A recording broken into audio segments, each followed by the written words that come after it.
I would like to start by sharing with members something I say at all budget dialogues I have attended so far, and that is, please do not look at any one budget in isolation, because it's not possible for any single budget to be all-encompassing. So if your favorite item is not mentioned in this year's budget, it does not mean that it has been overlooked or ignored, because every budget builds on the last and lays the framework and groundwork for the next. Indeed, in the debate, several members highlighted that suggestions and points they raised on AI in previous years were taken up this year, in this year's budget. So that's the spirit in which we craft and design every budget. And on that note, I've listened carefully to the many thoughtful suggestions that have been shared in the last few days. Even in the occasions when I've not been in this chamber, I've read your speeches. We will study your suggestions and give them due consideration. And maybe in a few budgets from now, some of these suggestions will be highlighted thereafter. Sir, I will not be able to address every point raised today. The program-specific questions will be taken up during the Committee of Supply debates. For my response, I will focus on three broad issues that have been highlighted. First, how will we secure continued economic success and good jobs for Singaporeans in a changed world? Second, are we doing enough to ease cost pressures and ensure every Singaporean can progress? And third, is our fiscal strategy fit for the future, the challenges we face both now and in the future? Let me start with how we sustain economic success and secure good jobs for Singaporeans. Many MPs, many members spoke about this, including Ms. Jessica Tan, Mr. Victor Lai, Mr. Kenneth Tiong, Dr. Neo Kok Beng, Dr. Wan Rizal, Ms. Goh Zi Ki, and Mr. Vikram Nair, amongst others. Our economic strategies must adapt to a changed world. This is a world where power and strength increasingly shape outcomes, where rules are more contested, where economic relationships are being rewired.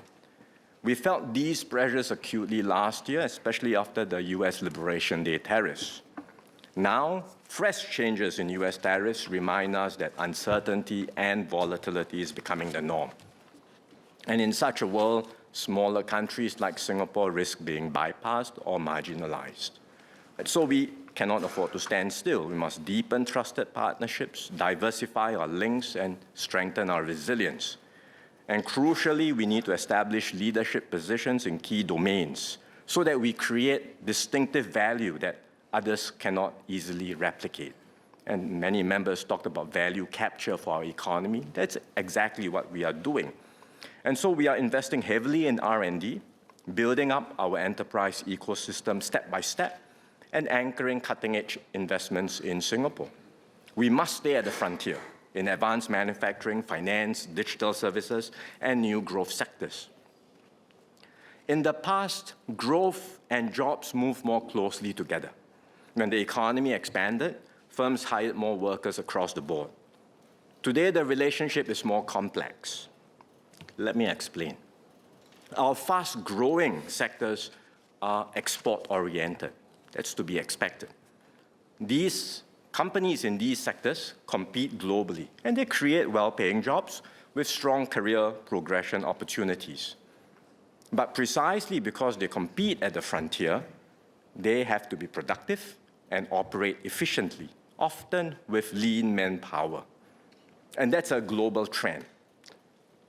You look at leading companies around the world, some of them run highly automated facilities, including so-called dark factories that operate 24/7 with minimal human presence.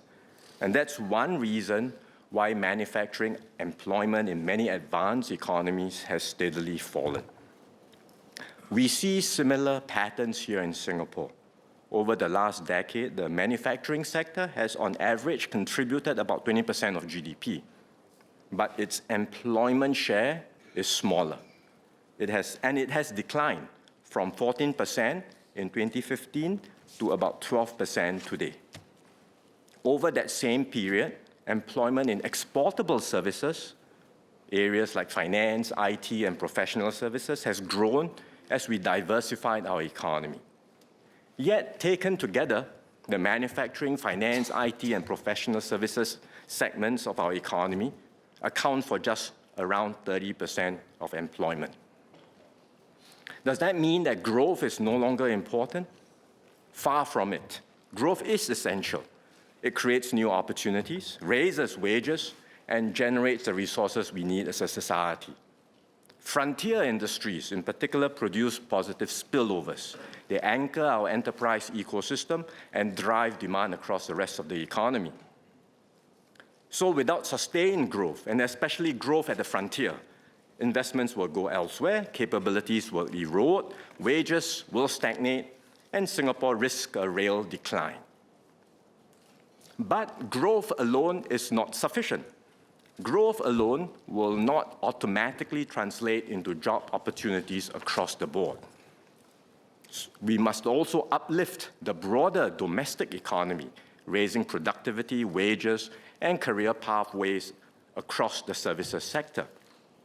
And that's why we are taking sustained action in areas like education, healthcare, and social services. We have put in place skills frameworks to articulate competencies, enable skills upgrading, and support structured progression in these areas. We have increased salaries for workers in public healthcare institutions and government-supported preschools. We have updated salary guidelines for the community care and social service sectors. These are not ad hoc or one-off moves. They are integral to our economic strategy because inclusive growth means more than developing frontier industries. It also means ensuring that domestic services that Singaporeans rely on daily, become more productive, more professional, and more attractive as careers.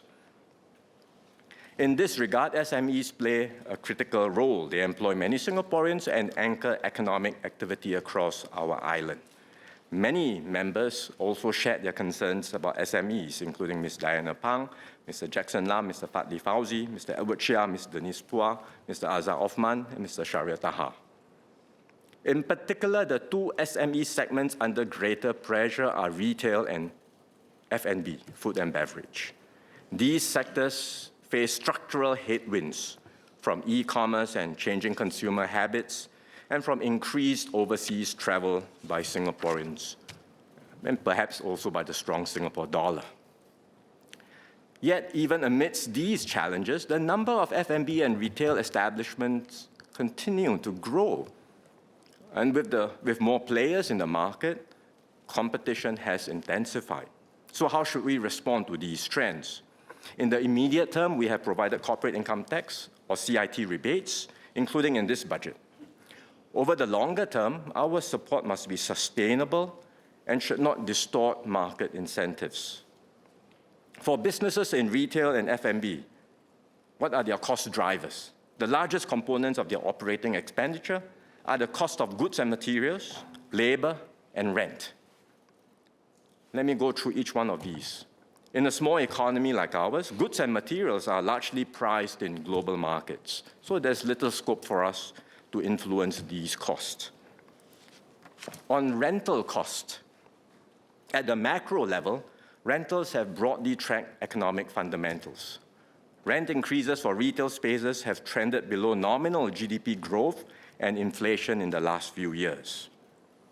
Rental costs have also declined as a share of total business cost. Between 2019 and 2024, they fell from 26% to 17% for the F&B sector, and from 30% to 26% for the retail sector. Now, that's the broad picture.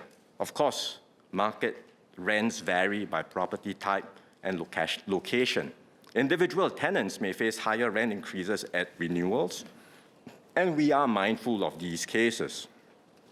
Where government agencies are landlords, like HDB and JTC, and where we have direct oversight, like in hawker centers, we have frameworks to keep rents fair and competitive, and we will continue reviewing and updating these frameworks. We will also continue to monitor the situation closely to ensure that rentals remain sustainable and competitive. I've covered cost of goods, rental, next, manpower. Indeed, labor costs have increased in recent years. Part of this reflects structural factors, an aging population and tighter labor supply, as well as market forces as firms compete for workers. But part of this is also the outcome of policy. Through the progressive wage model, we are raising wages for lower wage workers. That's the right thing to do, to uplift incomes, strengthen dignity in work, and narrow wage gaps. And at the same time, to support businesses through the transition, we introduced the Progressive Wage Credit Scheme. And in this budget, we are enhancing the scheme and extending it for another 2 years. That reflects our consistent approach to uplift workers while supporting firms to adjust. Mr. Mark Lee asked for more leeway for SMEs to hire foreign workers. We cannot relax the dependency ratio ceiling, the DRC. Doing so will encourage excessive reliance on foreign manpower and weaken our Singaporean core. But we will consider calibrated ways to provide more flexibility, like expanding the sources from which businesses can hire work permit holders for certain types of occupations where genuine shortages exist. And we will continue to strike the right balance, sufficient flexibility for businesses without undermining Singaporean workforce development. Ultimately, the sustainable path forward is productivity improvement and business transformation. And many members spoke about this. We know that SMEs need more support to embark on such transformation. Several members, including Ms. Cassandra Lee, Mr. Lee Hong Chuan, and Mr. Henry Quek, have offered suggestions on what more we can do. Mr. Mark Lee also highlighted the need to strengthen management capabilities. And he and several other MPs, including Mr. Liang Eng Hua and Mr. Victor Lai, spoke about the importance of internationalization. These are all useful feedback and suggestions, and the government will continue to take them on board, study them, and lean forward to enable our SMEs to innovate, upgrade, and internationalize. SMEs that redesign jobs and transform their operations can offer higher wages and more meaningful opportunities to attract and retain Singaporeans. Many SMEs have done so successfully, including those in retail and F&B. Enterprise Singapore and the Singapore Productivity Centre recently did a deep dive into F&B establishments in Singapore. The findings were reported in the media, and they are very instructive, because F&B establishments that benchmarked themselves with productivity standards and knew that they were lower than the benchmarks could find practical and useful ways to raise their productivity. And when they did do so, they have generally done better. I mentioned Harry Ann's on Budget Day as one example. Other companies have done so too, restructured, transformed, digitalized, and even expanded abroad. And we want to encourage many more SMEs to take that path. Let me cite another example, Po Heng Jewelry. It was founded in 1948 as a small shop on North Bridge Road. Over the decades, it grew into a household name. A few years ago, the company embarked on a serious transformation. It strengthened its management. It embraced e-commerce. And with government support, it is developing AI tools to analyze customer data and shopping behavior so as to enable more personalized product recommendations. And it now employs 150 people and is making plans to expand into ASEAN. These examples show that even traditional industries can reinvent themselves and in doing so create better opportunities for Singaporeans. Another powerful force reshaping our economy is artificial intelligence, or AI. And many members spoke about this, including NTUC SecGen, Mr. Ng Chee Meng, Mr. Desmond Tan, Mr. Desmond Chu, Dr. Charlene Chen, Mr. Darryl David, Ms. Lee Hui Ying, Ms. Mariam Jaffa, Mr. Andre Loh, and Associate Professor James Lim. Many also shared about the anxieties that workers and fresh graduates are feeling. These concerns are real, and we must and we will take them seriously. Historically, every major technological wave has displaced some jobs, but also created new ones. Computers displaced stenographers and typists, but created new professions in ICT, in finance and services. And over time, productivity gains expanded opportunities for workers. Indeed, what we have seen in Singapore so far is that AI can augment jobs and help workers achieve more even as it automates certain tasks. Take the example of Ms. Angeline Tan, who works at Nanyang Incorporated, a local event infrastructure company. Her company adopted an AI chatbot to handle customer inquiries. Instead of being displaced, she stepped up. She became a chatbot manager, assuming responsibility for auditing the system's responses and ensuring its accuracy. But she did not stop there. She upgraded her skills further. And today, she is an AI tech lead in the company, overseeing the implementation of AI tools, improving workflows, and taking on more creative responsibilities. And that's the pathway we want to encourage, workers moving up the value chain. AI can also make our workplaces more inclusive. Robots can handle physically demanding tasks. For example, they can support seniors and persons with disabilities. Ms. Denise Pua, Mr. Sharil Taha spoke about this, and we will step up efforts in this area too. These are not theoretical possibilities. They are already happening today. And for now, our labor market remains resilient.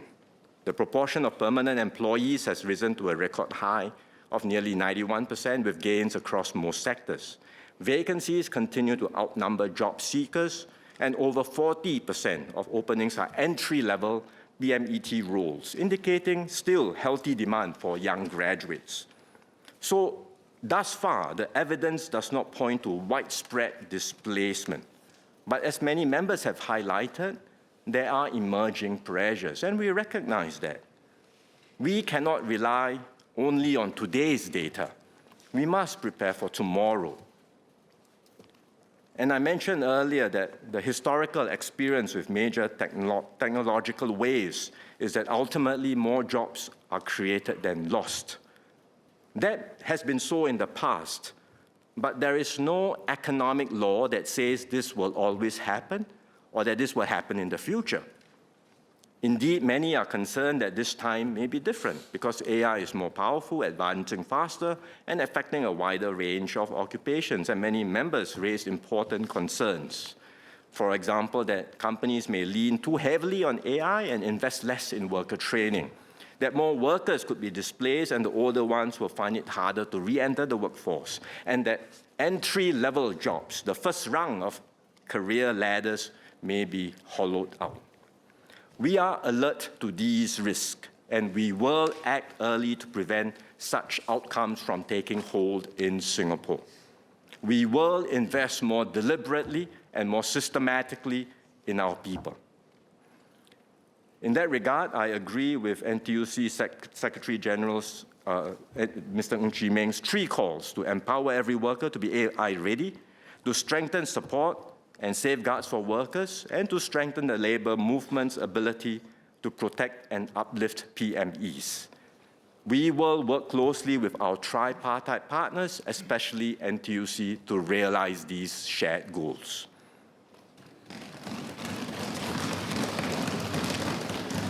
What does this mean in practical terms?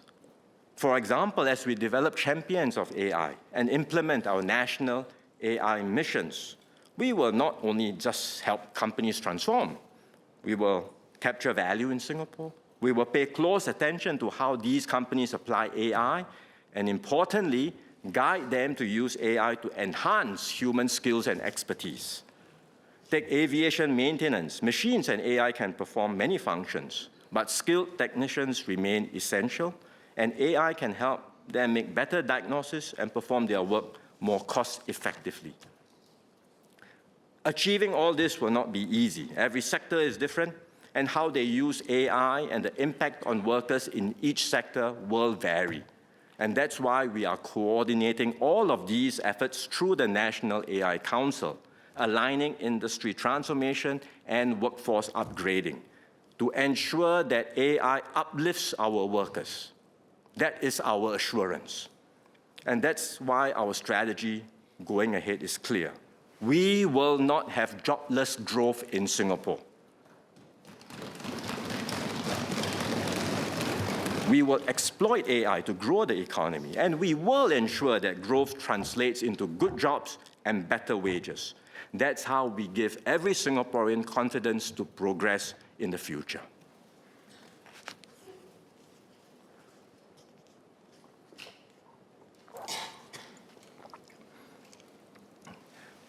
Next, let me touch on cost pressures. We achieved better than expected growth of 5% last year. Yet, as many members have highlighted, including Ms. Aslina Abdul Halim, Mr. Saktiandi Supat, amongst others, Singaporeans continue to feel cost of living pressures.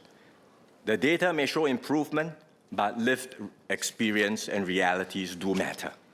So the question is this: what more must we do to ease cost pressures and ensure every Singaporean can continue to progress? We must first understand why affordability and cost concerns have surfaced, not just in Singapore, but across many economies around the world. After COVID and the war in Ukraine, inflation surged globally. In Singapore, it rose to more than 6% in 2022, and it has since come down to 0.9% last year. Inflation has moderated, but price levels remain higher than before, and that's what households are experiencing. To cushion the spike, we provided more than $10 billion through the assurance package. Some have observed that the transfers in this year's budget are smaller than last year. But in fact, support in this budget remains substantial and broader in scope. We are providing CDC vouchers, cash support, utilities rebates, child life SG credits, and CPF top-ups for seniors. What does this mean? A middle-income household with young children receives about $2,800 after you tot up all the different items. A lower-income household with young children, about $5,000. And a retired elderly couple, about $7,600. Essentially, we give more to those with greater needs, and we give more to seniors, especially our retirees, as they are not working and have to cope with higher prices on fixed incomes. These are meaningful sums, and they are on top of substantial, broad-based subsidies for essentials like education, healthcare, and housing, as well as targeted support for lower-income families and workers. Mr. Louis Chua said that the government's primary response has been to rely on one-off and ad hoc handouts. He said that last year I had clarified the matter then, but regrettably he has repeated this false claim again this year. Because the facts are, only about 5% of our overall budget is for one-off measures. That was so in FY 2025, and it is so in FY 2026. The remaining 95%, the overwhelming share, is for longer-term and structural schemes. And in this budget, we enhanced preschool and student care subsidies, as well as Comlink Plus to support families with children. Total social spending has increased this year. It has not gone down. We are providing more help for Singaporeans. And our approach is not just to cushion the costs, because the durable solution to cost pressures is steady, sustainable wage increases. And Mr. Sean Low highlighted concerns that a decreasing proportion of Singaporeans benefit from economic growth. He highlighted the concerns among seniors. And indeed, one group that will face greater impact is retirees, because they are not working. And that's why we provide more for them in the budget. But when we look at data at both the household and the individual worker levels, household and workers, in fact, incomes have risen faster than inflation over the past decades across the entire income distribution. So real incomes have gone up for both households and for workers across the entire income distribution. We also look at household expenditures. Spending has increased in dollar terms, but expenditure as a share of income, that has either remained stable or fallen across the income distribution as well, meaning Singaporeans generally are spending less as a share of their incomes, even if their expending has gone up in dollar terms. In particular, the share of household income spent on essentials like food, public transport, and education has declined across all income quintiles. There is one exception, and that is healthcare. Singaporeans are spending a larger share of their income on healthcare and health insurance. That reflects our rapidly aging population, because as you get older, you will tend to spend more on healthcare.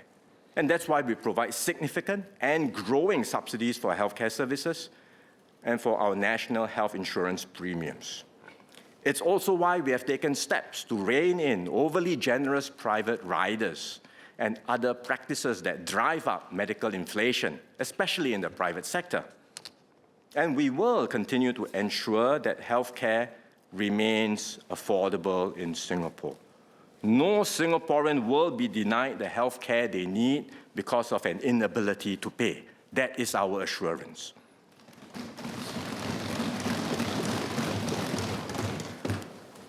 Another reason for concerns about cost is that inflation for some frequently consumed services, especially F&B, has risen faster than general inflation. Now, food consumption may form a smaller share of income, which I mentioned just now, but we experience the higher prices each time we order something or we dine out, and the psychological impact is immediate and visible. The domestic services, be it healthcare or F&B, are labor-intensive. We want wages for Singaporeans in these sectors to rise. But when wages rise, costs also increase. And that's the fundamental tension every economy must manage. Some countries choose to suppress service wages to keep prices low. But then this traps a segment of workers in low-paying jobs. That's not what we want to do. Others, like the European economies, have taken a different path. Wages in the services sector are high. You go to any European country, you will know. They are paid very well. But that leads to higher prices overall and a heavier cost burden, which in turn has to be supported by a larger welfare state, financed by taxpayers. There's no free lunch. Someone's got to pay this. So Singapore is forging our own path. We pursue broad-based wage growth, but wage increases have to be supported by skills upgrading and productivity improvements. And at the same time, the government bears a substantial share of the cost of essential services through subsidies and transfers with more support for lower and middle-income households. Overall, this balance has delivered good and affordable services to Singaporeans at a sustainable cost. But we know that this is still a work in progress. The macro data may be reassuring, but as many members have highlighted, the lived realities differ from household to household, and the circumstances will vary for specific segments. Different families face different pressure points. For example, there are larger families with more children, and they will face greater cost burdens, as Mr. Pritam Singh and Mr. David Ho have highlighted. Mr. Singh suggested adjusting the CDC vouchers. That could be one way to help them, but we will continue to explore other measures to help those with larger families. There are also families caring for seniors or children, and especially those sandwiched with both. Ms. Yeo Wan Ling, Ms. Jessica Tan, Ms. Nadia Samdin highlighted their concerns. And in fact, we already provide more for them in the budget, in every budget, including in this year's budget. There are families with members who have special needs. Professor Kenneth Poon and Ms. Haslina Abdul Halim highlighted their concerns. And caregivers too need to be supported, as Mr. Tsai Ying-cho and Ms. Herting Ru highlighted. In recent budgets, including this one, we have strengthened support for all of these groups, and we will continue to do so, and will consider the suggestions that members have made. Targeted support for targeted specific groups requires means testing. And we use different indicators to means test. The two key ones are the annual value of dwellings, or AV, and per capita household income, or PCHI. Quite a number of members in this debate, including Mr. Alexio, Ms. Jessica Tan, Mr. Gerald Giam, Ms. Sylvia Lim just now, Mr. Edward Chia suggested reviewing these indicators. I suppose if we were to take a step back, most of us would agree that support should be given to households with less income and less wealth. No one would dispute that. How to measure income and wealth is the challenge. AV and PCHI are practical and effective indicators, but No measure is perfect, and we will continue refining our criteria, especially when it comes to support for seniors. The cost pressures can also feel sharper due to inequality. Because of inequality, comparisons intensify and social stresses grow. Encouragingly, in Singapore, income inequality has narrowed compared to a decade ago. Lower and middle income workers have seen faster real income growth than those at the top. Without this inclusive growth, I have no doubt that the cost pressures that we are feeling on the ground would have been far worse. We have achieved good outcomes, but we will continue to press on.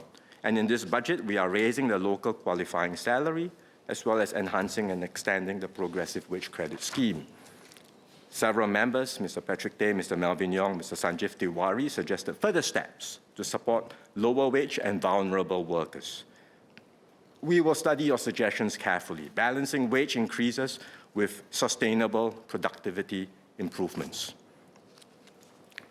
We are also paying close attention to wealth inequality. We have begun publishing the data and will track this more systematically. But we are not starting from a weak base. Through housing grants, home ownership, and CPF top-ups, we enable lower-income households to accumulate assets in Singapore. Today, households in the lowest quintile have average net wealth of nearly $300,000. That's a meaningful foundation. Mr. Saktiandi and Associate Professor Terence Ho suggested additional asset-based transfers. I think someone called it a Singapore dividend, or other forms of putting together the measures that we do to help Singaporeans build assets. In fact, this is the approach that the government has long taken. We focus not just on income support, but on enabling Singaporeans to accumulate assets, because asset ownership gives families a concrete stake in our nation's success and allows them to share directly in Singapore's progress.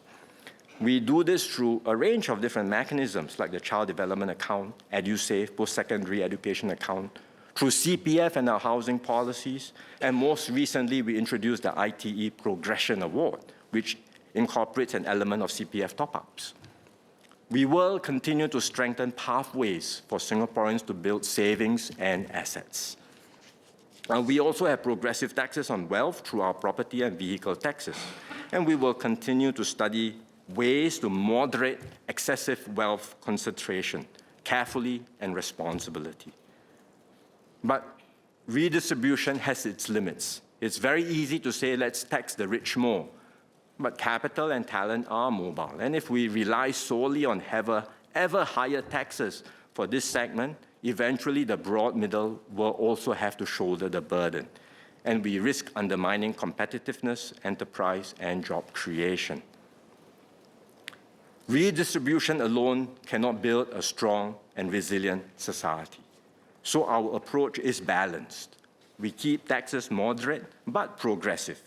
We redistribute resources to those with greater needs, and we complement that with heavy investments in human capital, early childhood education, quality schooling, and tertiary education, as well as lifelong learning through Skills Future. Upward mobility remains central to our social compact, because here in Singapore, your starting point should never determine your finishing position.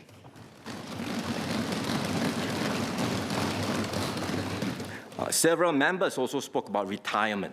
Mr. Saktiandi has been championing this for many budgets. Ms. Polisan also mentioned this in the debate. And in this budget, we are indeed strengthening our CPF system because Singaporeans are living longer and we want them to retire with confidence and peace of mind. Our CPF system rests on sound and sustainable principles. Each member saves for his or her own retirement, but we do not leave individuals to fend for themselves.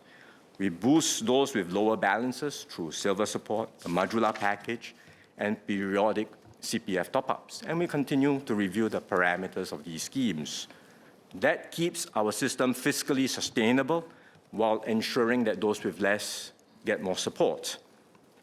The CPF provides, as members would know, risk-free returns of 2.5% on the ordinary account and 4% on the special account with extra interest of 1% to 2%.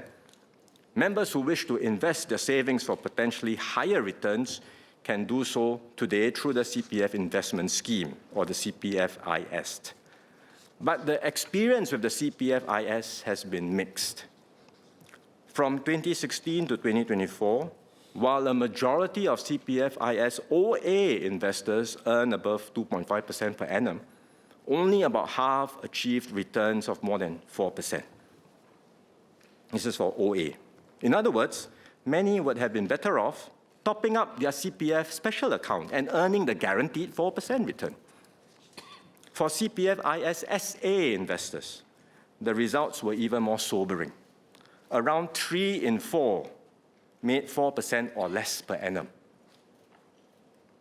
In other words, they underperform the SA rate, which is risk-free.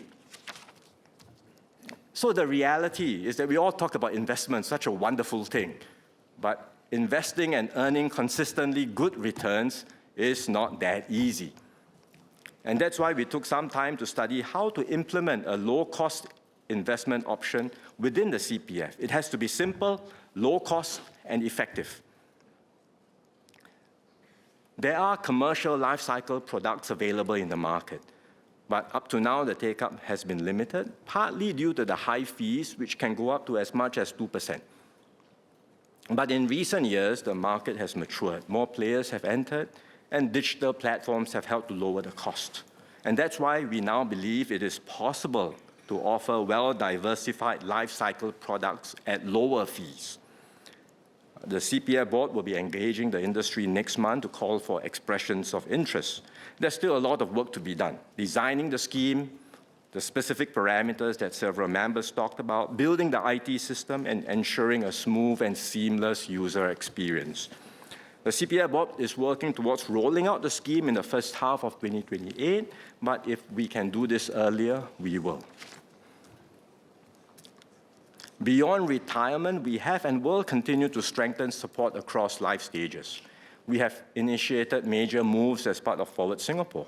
In public housing through the new HDB classification system of Standard Plus and Prime flats. In healthcare through Healthier SG and Age Well SG. We have made Skills Future a key pillar of our social compact, and we are strengthening this further. We have introduced the Skills Future Job Seeker Support Scheme, and we have enhanced ComCare and ComLink Plus. Mr. Abdul Muhaimin asked about this particular issue of ComLink Plus. Let me just touch on it briefly. There are today about 11,000 families on ComLink Plus. Most are in rental housing. There are around 14,000 eligible families living in rental flats. We have approached them, but some chose not to come on board ComLink Plus or could not be contacted. With the enhancements to ComLink Plus, we will redouble our efforts to reach out to them, and with stronger community support, we hope more of them will come on board the scheme.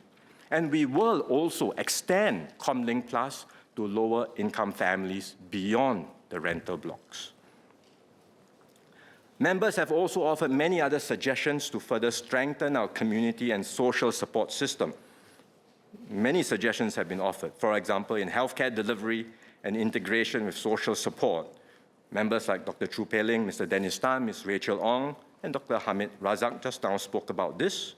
Suggestions around housing and neighborhood rejuvenation. Mr. Ang Wei Neng, Ms. Joan Pereira touched on that. More support for the arts, culture, and community initiatives. Ms. Eliza Chen, Associate Professor Kenneth Goh mentioned that just in their speeches, as well as suggestions to review the income thresholds for the Job Seeker Support Scheme, which Mr. Ng Chee Meng and Mr. Patrick Tay had advocated. We will study these suggestions carefully. In particular, the Job Seeker Support Scheme was launched only recently, about a year ago, so we will review the scheme and its parameters once we have more experience. Many members also asked for more support for families, especially for parents and would-be parents. Mr. Fu Tse Siang, Ms. Hanny So, Mr. Sean Low, Ms. Eileen Chong, Mr. Gabriel Lam, and others have highlighted this concern. Indeed, our falling total fertility rate is a serious concern. It's not unique to Singapore. It's happening across all advanced and high-income economies. So we really should have some humility about this, because no country has truly succeeded on a sustained basis to reverse this decline. Members offered practical suggestions around housing, cost pressures, and the affordability of raising children. Some also asked for more work flexibility and leave provisions so that parents can be present in their children's formative years. In fact, we have taken significant steps on both fronts recently. We have enhanced shared parental leave, and with the large family scheme, parents can receive now up to $48,000 for their third or fourth child, and even more for the fifth or subsequent child. As a result of the recent enhancements, our expenditure on marriage and parenthood initiatives has increased from $4 billion in FY 2020 to $7 billion in this budget. But we will not stop here. We have not given up. We will not give up. We are already planning for the next tranche of measures to strengthen support for families, and there will be an opportunity to discuss this at the COS debate, and the Minister in the Prime Minister's office will share more at that occasion. Sir, this government will continue to provide stronger assurance for Singaporeans at every stage of life.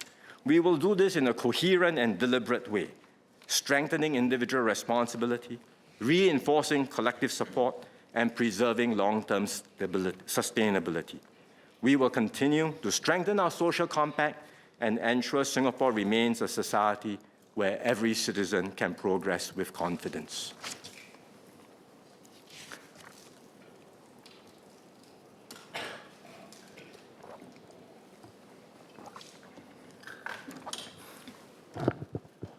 Let me move on to the third question. Is our fiscal strategy fit for immediate challenges, and is it positioning us well for the future? Let us look at the global context. Since the start of this decade, countries have been tested in ways few could have anticipated. Many advanced economies are now carrying record high levels of public debt. And as debt rises, so will borrowing costs. Over time, this constrains fiscal flexibility and weakens longer-term growth potential for these economies. Against this backdrop, Singapore's strong fiscal position is a strategic advantage. Many members spoke about our fiscal position and public finances, including Mr. Ang Wei Neng, Ms. Valerie Lee, and Mr. Seah Yao Chuan. I'm glad they see our healthy fiscal position as a strength, a source of strength. Given the surplus we've generated, 25 and in FY25 and also the ones that we expect in FY26, Mr. Gerald Giam had asked whether the GST hike should be re-evaluated. But let us consider the facts. At the beginning of this decade, we knew that healthcare spending would rise sharply in line with our rapidly aging population. This was structural, not cyclical. And healthcare was not the only area where spending pressures were increasing. We had estimated that healthcare alone would require additional funding of 0.6% to 1.2% of GDP. And this would happen in the second half of this decade, which we are in right now. That is a significant and permanent increase. The question was how to fund this. And we studied a range of options. We raised property taxes and motor vehicle taxes for luxury cars. We increased the top marginal personal income tax rates. But these moves were still not sufficient to close the structural funding gap. The Workers' Party had suggested raising the maximum net investment returns contribution, or NIRC, we can use in the annual budget from 50% to 60%. We did not agree with that proposal because the NIRC framework was carefully designed to safeguard intergenerational equity. If we increase the cap to 60%, that can ease immediate pressures, but it will weaken fiscal discipline, reduce our buffer for future shocks, and shift a heavier burden onto the next generation. And in the end, the GST was the only broad-based and sustainable option to fund rising healthcare needs while preserving our reserves framework. But even as we raised the GST, we also made sure we mitigated the impact on Singaporeans. We delayed the effective tax increase for the majority of Singaporean households by at least 5 years. We enhanced the permanent GST voucher to further defray the tax paid by lower and middle-income households. And after accounting for these measures, the majority of GST collections are and will continue to be from higher-income households, tourists, and foreigners. In other words, we secured stable funding for healthcare while cushioning the impact of the increase for most Singaporean households. Could we have relied instead on corporate income tax collections? But remember, back in 2022, when we made the decision on the GST, there was no sign that corporate income tax collections would rise so significantly. At that time, discussions on BEPS were still evolving. The eventual outcomes and their revenue implications were far from certain. It would not have been responsible to fund permanent healthcare commitments using revenue sources that were uncertain and can yet dry up. The corporate income tax collections only started rising towards the end of FY 2023 and have stayed elevated until now. This outcome was not anticipated. It was due to GDP growth outperforming expectations in 2024 and 2025, as well as better than expected contributions from multinational enterprises in a few key sectors. And this brings us to the issue of fiscal marksmanship. Mr. Alex Yam, Mr. Gerald Yam, Mr. Louis Chua, Mr. Seah Yao Tran touched on this. And we have debated this before in the House.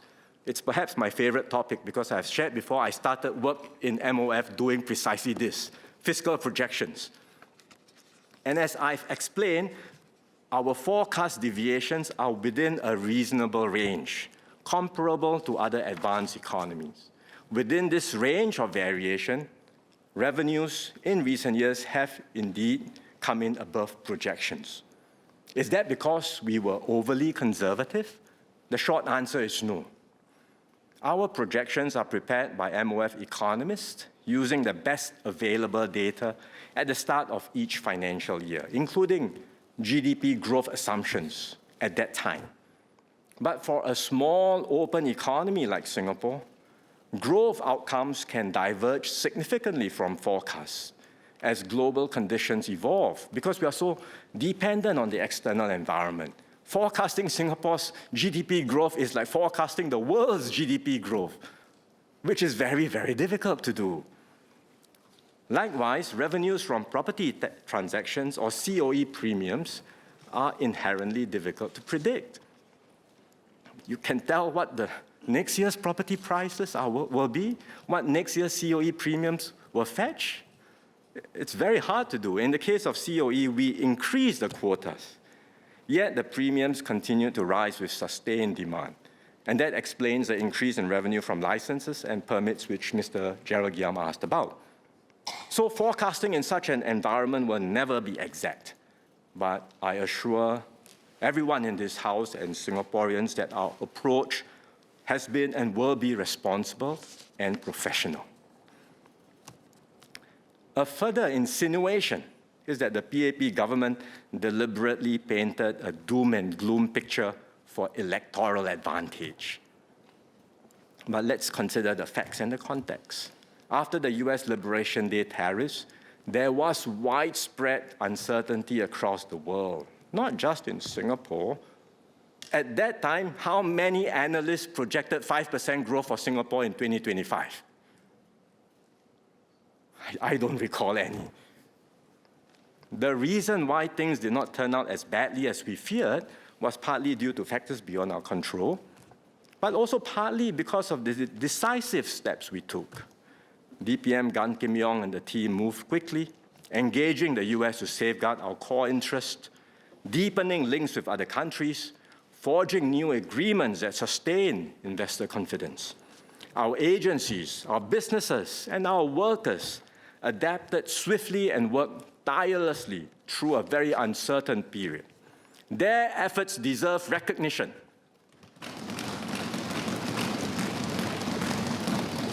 So let us not belittle these contributions just to score a political point. The fact that we are in a better position today than our projections is something we should all welcome. It's good news for Singapore and Singaporeans. Imagine if we had chosen differently, if we didn't raise GST and had instead hoped for revenue upsides, and then the economic situation did not turn out so well. We would be having a very different debate today. We will be scrambling to close fiscal gaps. We will be responding from weakness. But because we made the difficult yet responsible decision, because we chose responsibility over convenience, we are now in a position of strength. So, sir, we did not gamble with Singapore's future. We made the hard call, and that's why we can act with confidence today.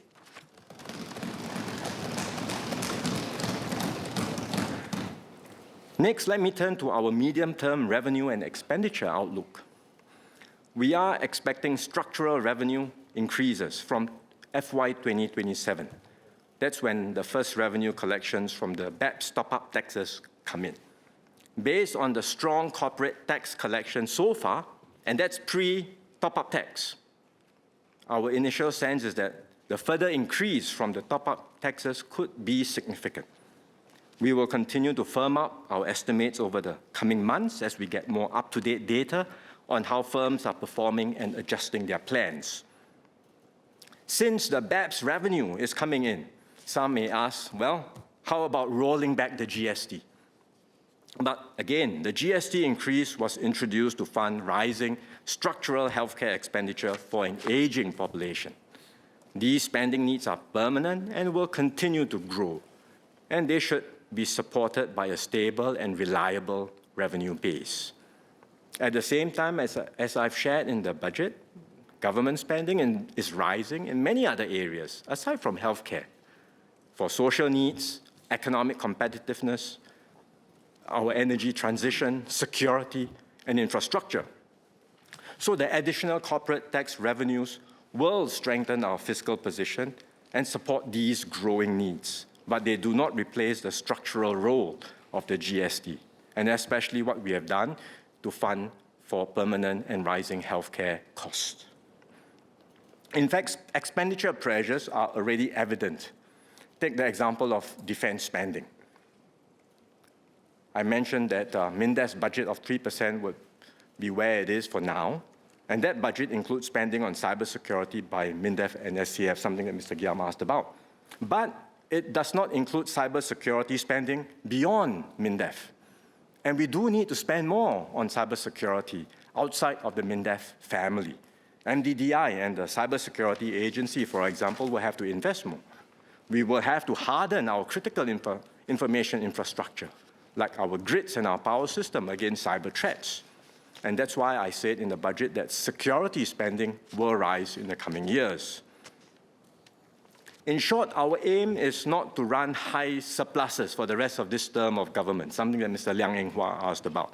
Our objective is a balanced budget over the term of government.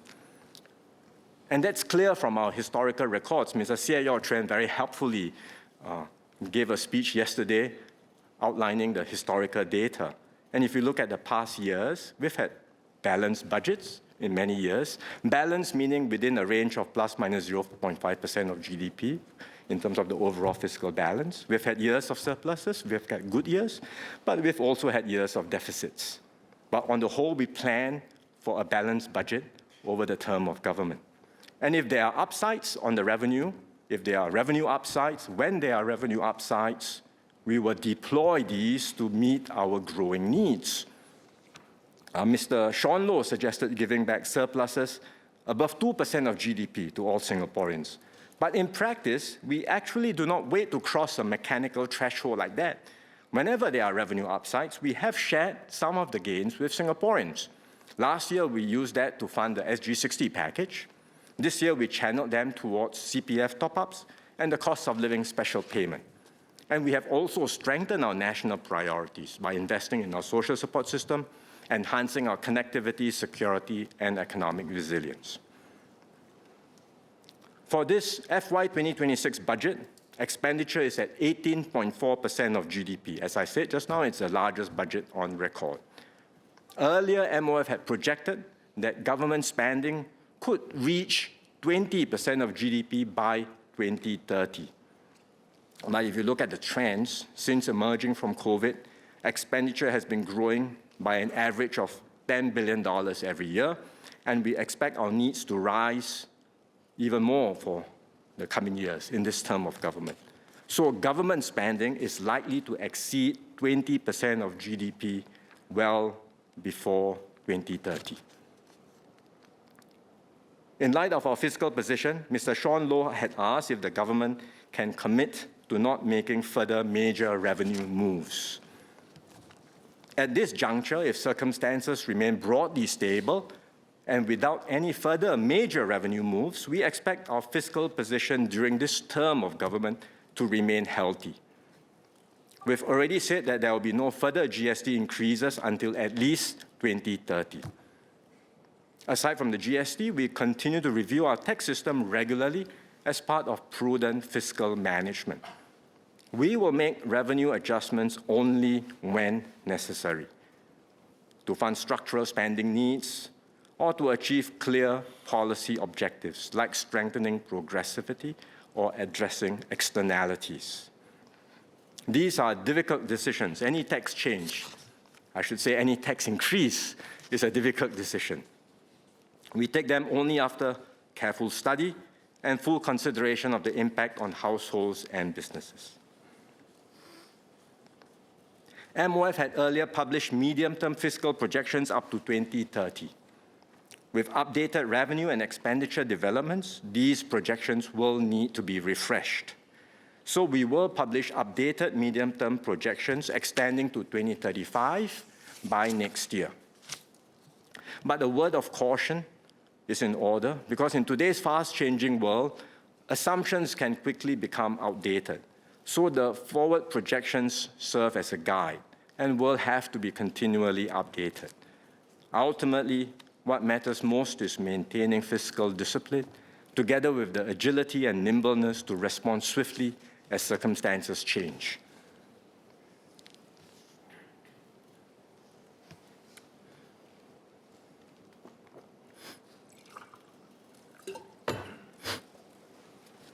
Let me turn to specific points on our tax system. Ms. Diana Pang asked about the timing of the changes to the PATH rebate. We implemented the vehicle tax changes immediately to prevent a rush to market. That has long been our practice for property and motor vehicle-related taxes. The changes are announced and then applied immediately to ensure market stability and fairness. A number of questions has been raised on this particular issue, and MOT will address them separately. Mr. Saktiandi and Mr. Louis Chua shared their views on the personal income tax regime. When taken together with our progressive tax rates, tax reliefs, and rebates, currently about 1 in 3 resident workers pay no personal income tax. Amongst those who do, about 8 in 10 have an effective tax rate of less than 6%. So we will consider these suggestions around the personal income tax as part of our regular fiscal reviews. There was a debate yesterday about what it means to run a surplus, a fiscal surplus. Does a fiscal surplus mean that the government is taking more from the economy and leaving households and businesses to bear a deficit?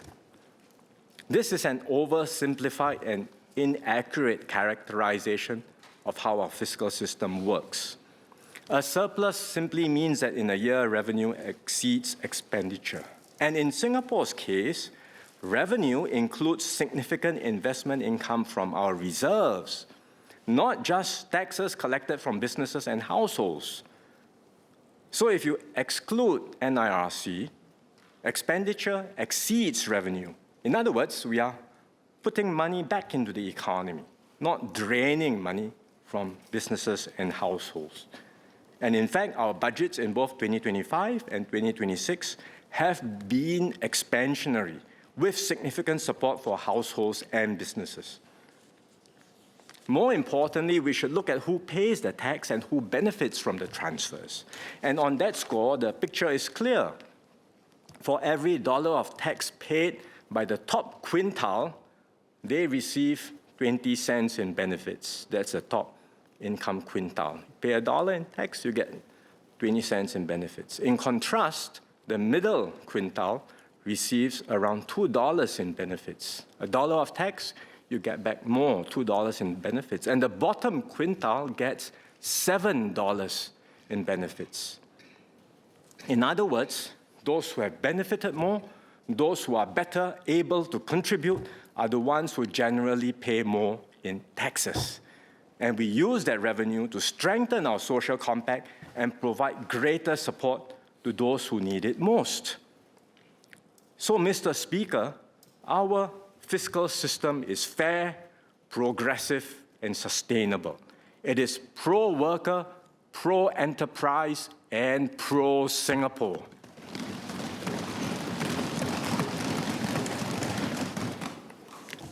Let me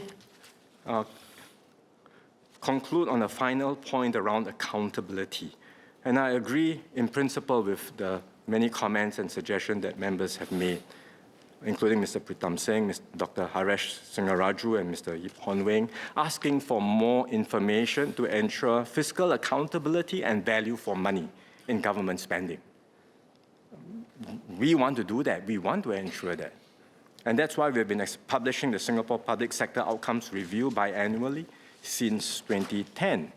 That sets out the key outcome indicators across major policy areas and allows the public to track our progress over time. We will continue to review the indicators in the report and ensure they are relevant and useful. It's not static. We continually look at refreshing and updating this document.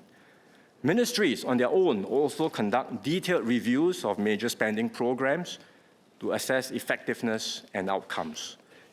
And I will ask all ministries to provide clearer and more accessible information on major initiatives so that Singaporeans can better understand how public resources are used and what results they achieve. Mr. Speaker, let me conclude. I've outlined our strategies to secure our future together in this changed world. I thank members of this House for your support for the direction we must now take. This next phase will not be easy. The economic headwinds remain. The geopolitical environment is becoming more contested. The major powers are competing more intensely. They may say they are not asking others to choose sides, but in reality, they are using the full range of tools from economic leverage to regulate, which is very, very difficult to do. Likewise, revenues from property transactions or COE premiums are inherently difficult to predict. You can tell what the next year's property prices will be, what next year's COE premiums will fetch. It's very hard to do. In the case of COE, we increase the quotas, yet the premiums continue to rise with sustained demand. And that explains the increase in revenue from licenses and permits, which Mr. Gerald Giam asked about. So forecasting in such an environment will never be exact. But I assure everyone in this House and Singaporeans that our approach has been and will be responsible and professional. A further insinuation is that the PAP government deliberately painted a doom and gloom picture for electoral advantage. But let's consider the facts and the context. After the US Liberation Day tariffs, there was widespread uncertainty across the world, not just in Singapore. At that time, how many analysts projected 5% growth for Singapore in 2025? I don't recall any. The reason why things did not turn out as badly as we feared was partly due to factors beyond our control, but also partly because of the decisive steps we took.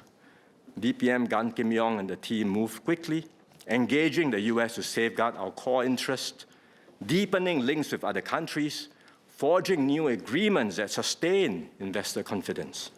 Our agencies, our businesses, and our workers adapted swiftly and worked tirelessly through a very uncertain period. Their efforts deserve recognition.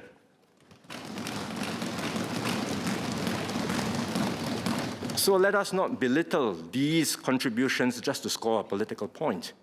The fact that we are in a better position today than our projections is something we should all welcome. It's good news for Singapore and Singaporeans.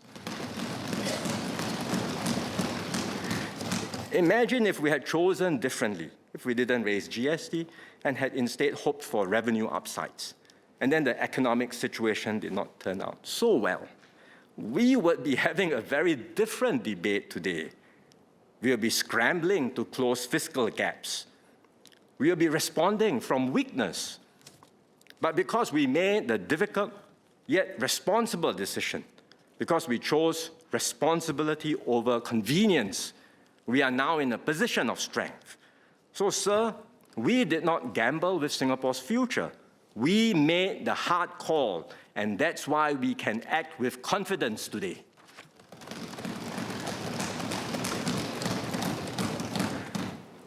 Next, let me turn to our medium-term revenue and expenditure outlook.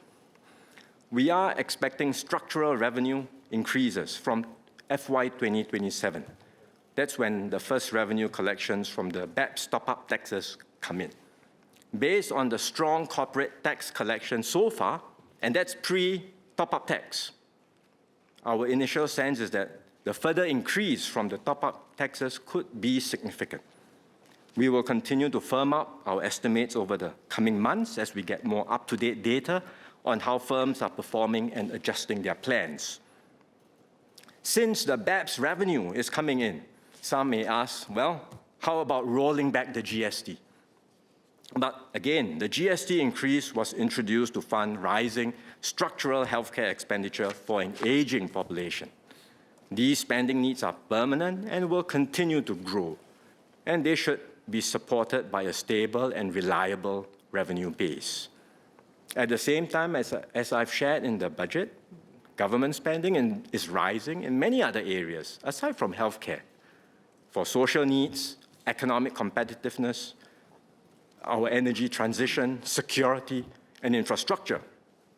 So the additional corporate tax revenues will strengthen our fiscal position and support these growing needs, but they do not replace the structural role of the GST, and especially what we have done to fund for permanent and rising healthcare costs. In fact, expenditure pressures are already evident. Take the example of defense spending. I mentioned that MINDEF's budget of 3% would be where it is for now, and that budget includes spending on cybersecurity by MINDEF and SCF, something that Mr. Giam asked about. But it does not include cybersecurity spending beyond MINDEF. And we do need to spend more on cybersecurity outside of the MINDEF family. MDDI and the Cybersecurity Agency, for example, will have to invest more. We will have to harden our critical information infrastructure, like our grids and our power system, against cyber threats. And that's why I said in the budget that security spending will rise in the coming years. In short, our aim is not to run high surpluses for the rest of this term of government, something that Mr. Liang Eng Hua asked about. Our objective is a balanced budget over the term of government. And that's clear from our historical records. Mr. Seah Yew Tran very helpfully gave a speech yesterday outlining the historical data. And if you look at the past years, we've had balanced budgets in many years. Balanced meaning within a range of plus minus 0.5% of GDP in terms of the overall fiscal balance. We've had years of surpluses, we've had good years, but we've also had years of deficits. But on the whole, we plan for a balanced budget over the term of government. And if there are upsides on the revenue, if there are revenue upsides, when there are revenue upsides, we will deploy these to meet our growing needs. Mr. Sean Low suggested giving back surpluses above 2% of GDP to all Singaporeans. But in practice, we actually do not wait to cross a mechanical threshold like that. Whenever there are revenue upsides, we have shared some of the gains with Singaporeans. Last year, we used that to fund the SG60 package. This year, we channeled them towards CPF top-ups and the cost of living special payment. And we have also strengthened our national priorities by investing in our social support system, enhancing our connectivity, security, and economic resilience. For this FY 2026 budget, expenditure is at 18.4% of GDP. As I said just now, it's the largest budget on record. Earlier, MOF had projected that government spending could reach 20% of GDP by 2030.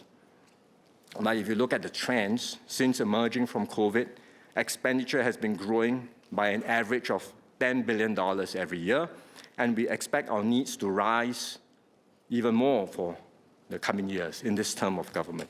So government spending is likely to exceed 20% of GDP well before 2030. In light of our fiscal position, Mr. Sean Loh had asked if the government can commit to not making further major revenue moves. At this juncture, if circumstances remain broadly stable and without any further major revenue moves, we expect our fiscal position during this term of government to remain healthy. We've already said that there will be no further GST increases until at least 2030. Aside from the GST, we continue to review our tax system regularly as part of prudent fiscal management. We will make revenue adjustments only when necessary, to fund structural spending needs or to achieve clear policy objectives like strengthening progressivity or addressing externalities. These are difficult decisions. Any tax change, I should say any tax increase, is a difficult decision. We take them only after careful study and full consideration of the impact on households and businesses. MOF had earlier published medium-term fiscal projections up to 2030. With updated revenue and expenditure developments, these projections will need to be refreshed. So we will publish updated medium-term projections extending to 2035 by next year. But a word of caution is in order, because in today's fast-changing world, assumptions can quickly become outdated. So the forward projections serve as a guide and will have to be continually updated. Ultimately, what matters most is maintaining fiscal discipline, together with the agility and nimbleness to respond swiftly as circumstances change.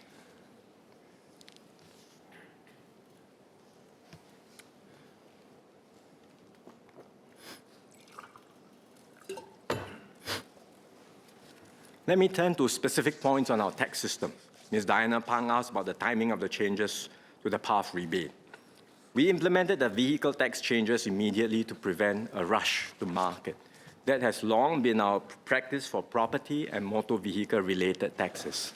The changes are announced and then applied immediately to ensure market stability and fairness. A number of questions has been raised on this particular issue, and MOT will address them separately. Mr. Saktiandi and Mr. Louis Chua shared their views on the personal income tax regime. When taken together with our progressive tax rates, tax reliefs and rebates, currently about 1 in 3 resident workers pay no personal income tax.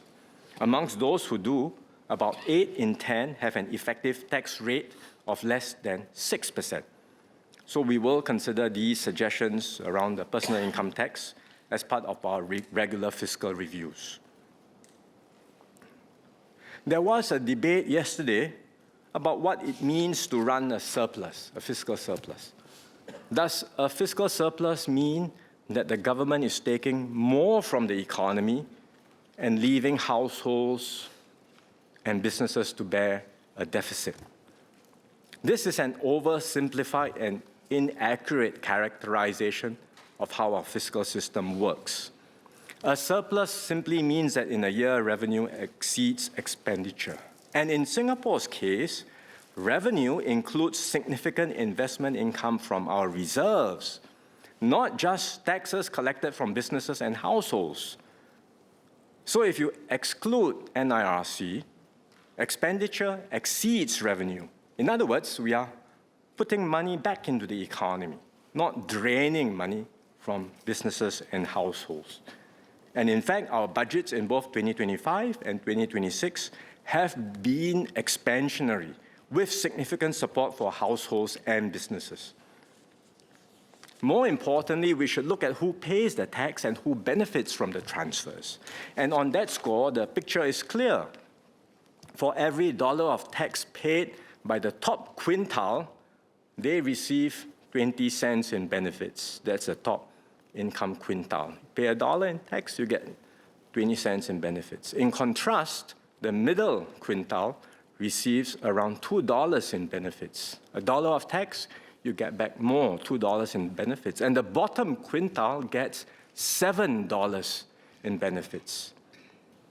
In other words, those who have benefited more, those who are better able to contribute, are the ones who generally pay more in taxes. And we use that revenue to strengthen our social compact and provide greater support to those who need it most. So, Mr. Speaker, our fiscal system is fair, progressive, and sustainable. It is pro-worker, pro-enterprise, and pro-Singapore.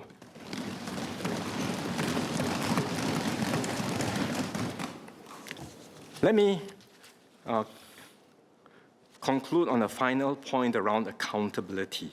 And I agree in principle with the many comments and suggestions that members have made, including Mr. Pritam Singh, Dr. Haresh Singaraju, and Mr. Yip Hon Wing, asking for more information to ensure fiscal accountability and value for money in government spending. We want to do that. We want to ensure that. And that's why we've been publishing the Singapore Public Sector Outcomes Review biannually since 2010. That sets out the key outcome indicators across major policy areas and allows the public to track our progress over time. We will continue to review the indicators in the report and ensure they are relevant and useful. It's not static. We continually look at refreshing and updating this document. Ministries on their own also conduct detailed reviews of major spending programs to assess effectiveness and outcomes.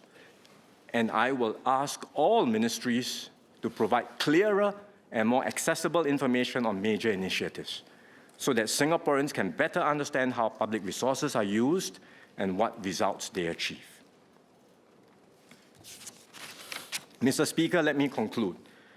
I've outlined our strategies to secure our future together in this changed world. I thank members of this House for your support for the direction we must now take.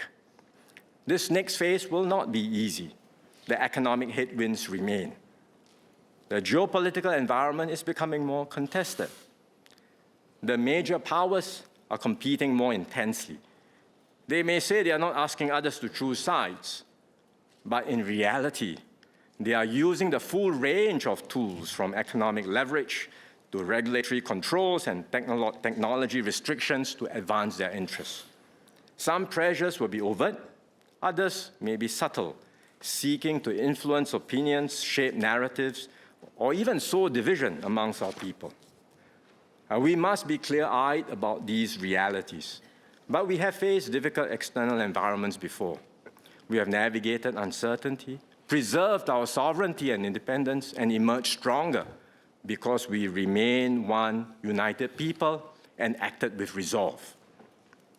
And we enter this new era with considerable strengths: a strong economy, a cohesive society, sound public finances. These are not accidental achievements. They are the result of decades of hard choices made by generations of Singaporeans. So this budget builds on that strong foundation.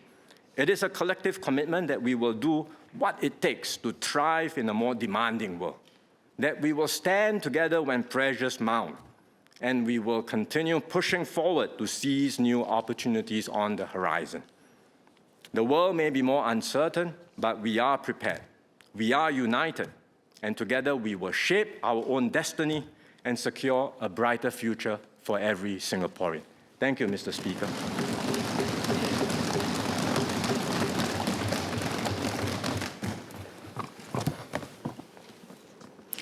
Before I call honourable members for clarifications, I seek members' understanding to keep them clear and concise.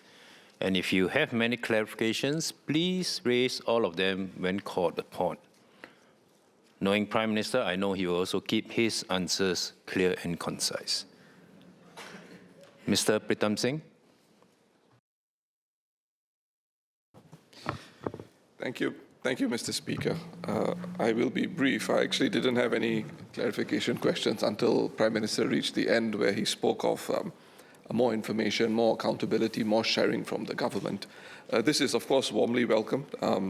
I made some points in my speech about RIE, just to make the point very clearly. The previous RIE plan had actually a simple pie chart with a diagram telling people who are interested what $25 billion would be used for.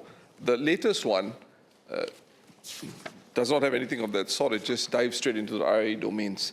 And this is an example of, I think, the sort of accountability people are actually interested in, looking at how much or where $37 billion, which was committed to RIE 2030, how it will be expended, how Singaporean jobs will be enhanced, and what opportunities there would be for Singaporeans, to say nothing of the budgetary issues. I believe there was a member yesterday also who commented that he filed some parliamentary questions to MOE and he didn't get the answers that he asked for. And I think there's quite a lot of work to be done there, and I hope in this term of government we see a new approach from the PAP government. Prime Minister. So we will provide more information. I see the value of getting ministries to put out more information, to share more about how their resources are being used and what outcomes they have achieved. And so, as I've committed in this budget, or in the speech just now, we are getting ministries to do more, certainly in the area of RIE as well. More information, and hopefully that will encourage people, Singaporeans, to also look at the information and have a better understanding of what we have achieved. For example, in the debate just now, I heard Mr. Kenneth Tiong talk about the outcomes of our R&D spending. We may have different views. I think that was rather one-sided in talking about how poorly we have performed in terms of R&D spending and what outcomes we have achieved. But hopefully, with more information, we can have a more holistic appreciation of the various outcomes we have achieved, and we are not complacent. We are always looking at ways to do better. We acknowledge that, but having the information to provide more informed debate is always something we would encourage. Ms. William. Thank you, Speaker. I have a question for the Prime Minister on what he said about BEPS. I'm not an economist, so please forgive me if I don't frame it correctly, but he appeared to say that we're expecting upside in the next few years due to BEPS.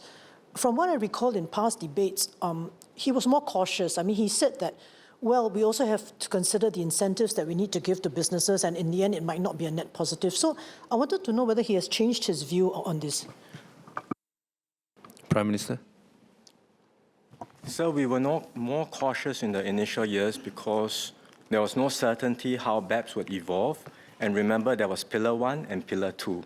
Pillar 1 was targeted at jurisdictions like us, hub economies, where there was a move to shift profits away from hub economies. So we were concerned about revenue loss under Pillar 1.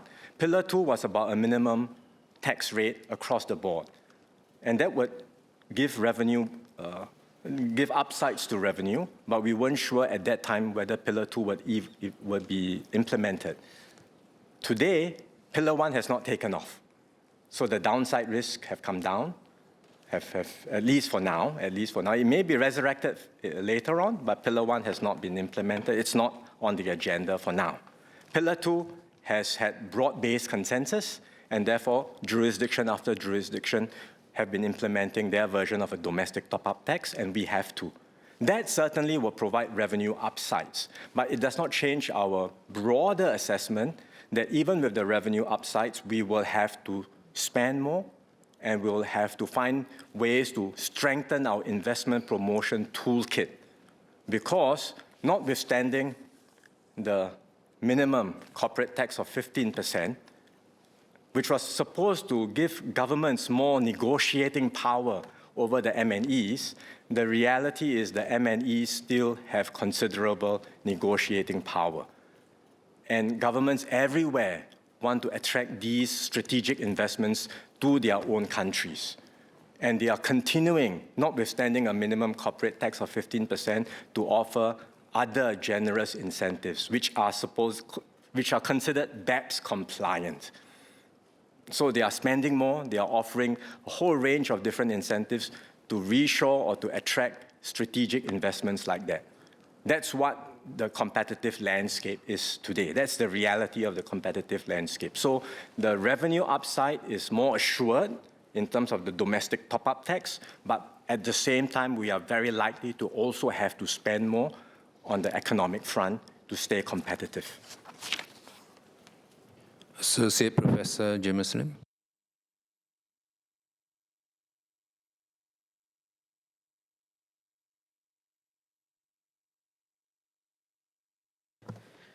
So I appreciate PM Wong's highlighting of the F&B sector, which of course is close to many Singaporeans' hearts and stomachs. There is facing indeed undue pressure and feedback that we get as well. PM emphasized how the government has, where it can, looked to mitigate pressures that they face on rent. He spoke about how it tries to limit hikes in properties that it controls. Yet many business owners share that there is insufficient effort at restraining unbridled market forces, and they hope that some form of a cap on the year-to-year rate of increase in rentals without outright rent control via a fixed rent ceiling may be helpful, and wonder whether PM can share whether this is a possibility in future. On labor, I appreciate PM's explanation that foreign worker quotas and levies remain needed to ensure a Singaporean core. Yet the feedback we receive is that despite paying rather solid wages, in this sector, it's really hard to attract locals. And I note that certain other sectors like construction actually have higher dependency ratio ceilings. And I believe that F&B is currently classified under services, which has a much lower DRC. Given the unique work conditions within F&B, I'm wondering if the government will consider relaxing the ratio for this sector. Prime Minister. So on rentals, as I mentioned just now in my speech, at the macro level, we have not seen rental rates spiking up. In fact, as I mentioned just now, at the macro level, rental rates have moved in line with economic fundamentals, lower than GDP growth, lower than inflation rates. There may be localized issues, localized shortages or particular area, very popular, that kinds of things. These things can happen. I'm not saying they don't. There will always be a distribution of rental increases. But overall, the situation remains stable, so we do not envisage imposing rental caps, particularly since at the macro level, the situation remains stable. In fact, the experiences of jurisdiction everywhere when they impose such rental caps has been not so positive, because you end up with inadvertent consequences and you do not always achieve the objectives that you had wanted to do, which was to ensure competitive rentals. On foreign worker levies and DRCs for the F&B industry, they are part of services. The DRC is lower than construction, but we prefer not to carve out something separate for F&B, because it's really very hard to distinguish between F&B as a service and the other service industries. And once you make F&B, the DRC for F&B lower, you can be sure there will be many F&B workers in Singapore, foreign workers in Singapore doing non-F&B jobs. And it's very hard to monitor, it's very hard to enforce, because they are all service-related. So we'd rather keep services DRC as a whole where it is, but as I mentioned, where there are ways in which we can extend some flexibilities to businesses, like on the source of workers, we will consider doing so. Mr. Saktiandi Supat.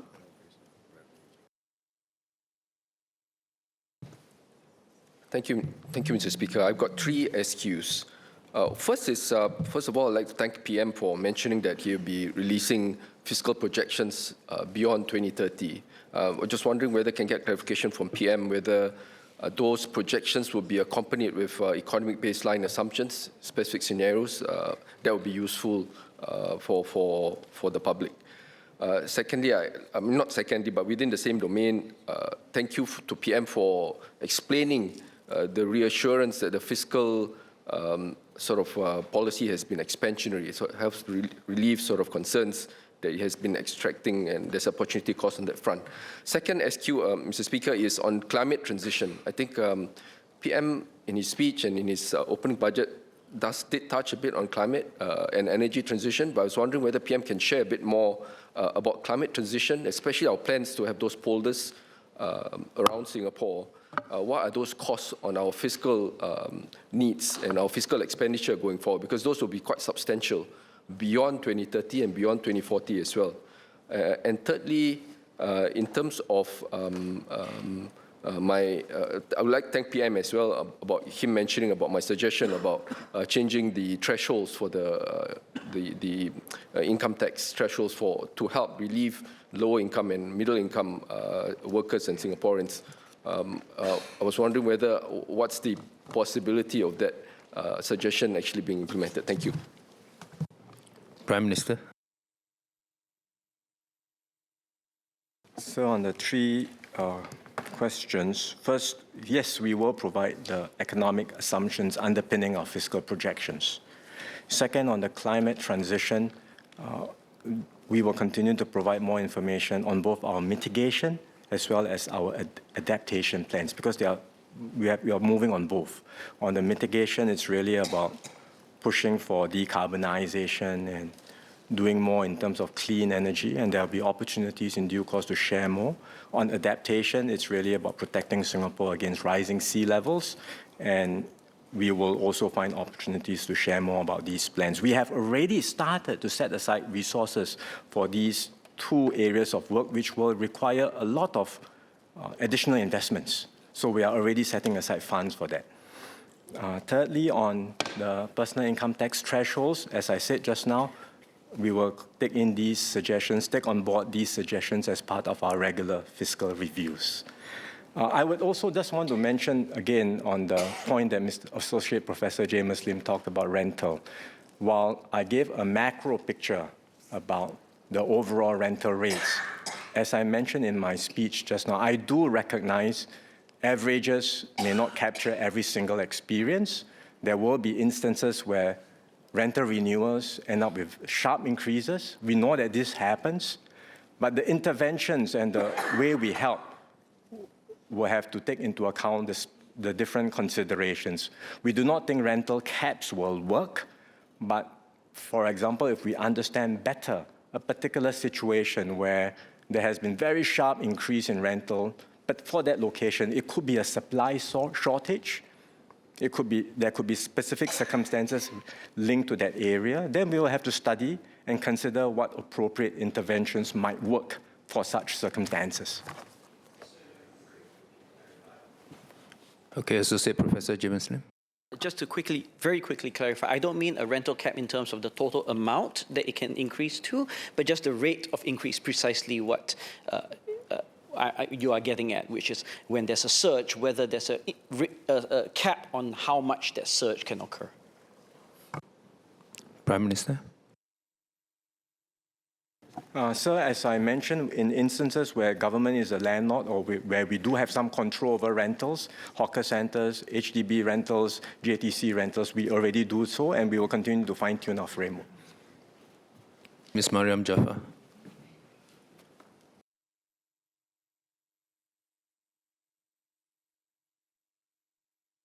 Thank you, Minister. Thank you, Speaker. Actually, I have two clarifications for the Prime Minister. First of all, thank you so much for addressing capital intensity, the increase in capital intensity at some length. I'd actually asked two PQs yesterday about it. I didn't get to ask an SQ for, so I'm going to take the chance to do it now. At the same time, also, I'm very heartened to hear you talk about to hear the promise that in Singapore we will not have jobless growth. I also am very heartened by the promise at the end of your speech on greater transparency on outcomes. So I was wondering if you could share, if capital intensity continues to increase, how will the government's measures of outcomes change, if any? My second clarification is you talk about making the hard calls I think it's, it's very easy to talk about hard calls in terms of raising revenues, but let us also remember that hard calls are also in how much we choose to invest to grow the economy. And so I'd like to just hear his thinking around how he will balance, the need for immediate support, preserving fiscal space for unforeseen pandemics or higher than expected healthcare increases, but also importantly, putting more into things that will grow the economy. Even though $1 billion is being laid out for AI, for example, I would like to hear whether there is openness and preserving fiscal space for investing in growth, actually. Prime Minister. So as the member has highlighted, returns to growth accrue to capital or labor. There is a lot of concern that with AI, you will see a disproportionate shift of returns to capital and labor will suffer. We are, as I said in my speech, I didn't highlight that in such terms, but that is the risk we are very much alive to. And if the trends in the marketplace globally are moving in that direction, well, we will have to consider what additional levers, what steps to take, how we ensure that workers benefit from growth. That is our commitment. We will try our very best to have AI develop in such a way that is pro-worker, that enhances human skills and expertise. And at the end of the day, we will have levers also through Skills Future, through transfers, through a whole range of different means to make sure that growth in Singapore is balanced and Singaporeans will benefit. Not just capital owners, not just the companies that push out AI tools. Singaporeans will always benefit from growth in Singapore. On the question around our openness to using fiscal space and resources for growth, yes, of course we are. We will always want to grow the pie because that's what our future is about. We have to be at the frontier. We have to keep on expanding the pie for all to benefit. Our investments in R&D are very much in that direction. With AI and all the moves we talked about in AI, we will also allocate more resources to pushing the frontier so that we can continually expand opportunities, jobs, and better incomes for Singaporeans. Mr. Louis Chua.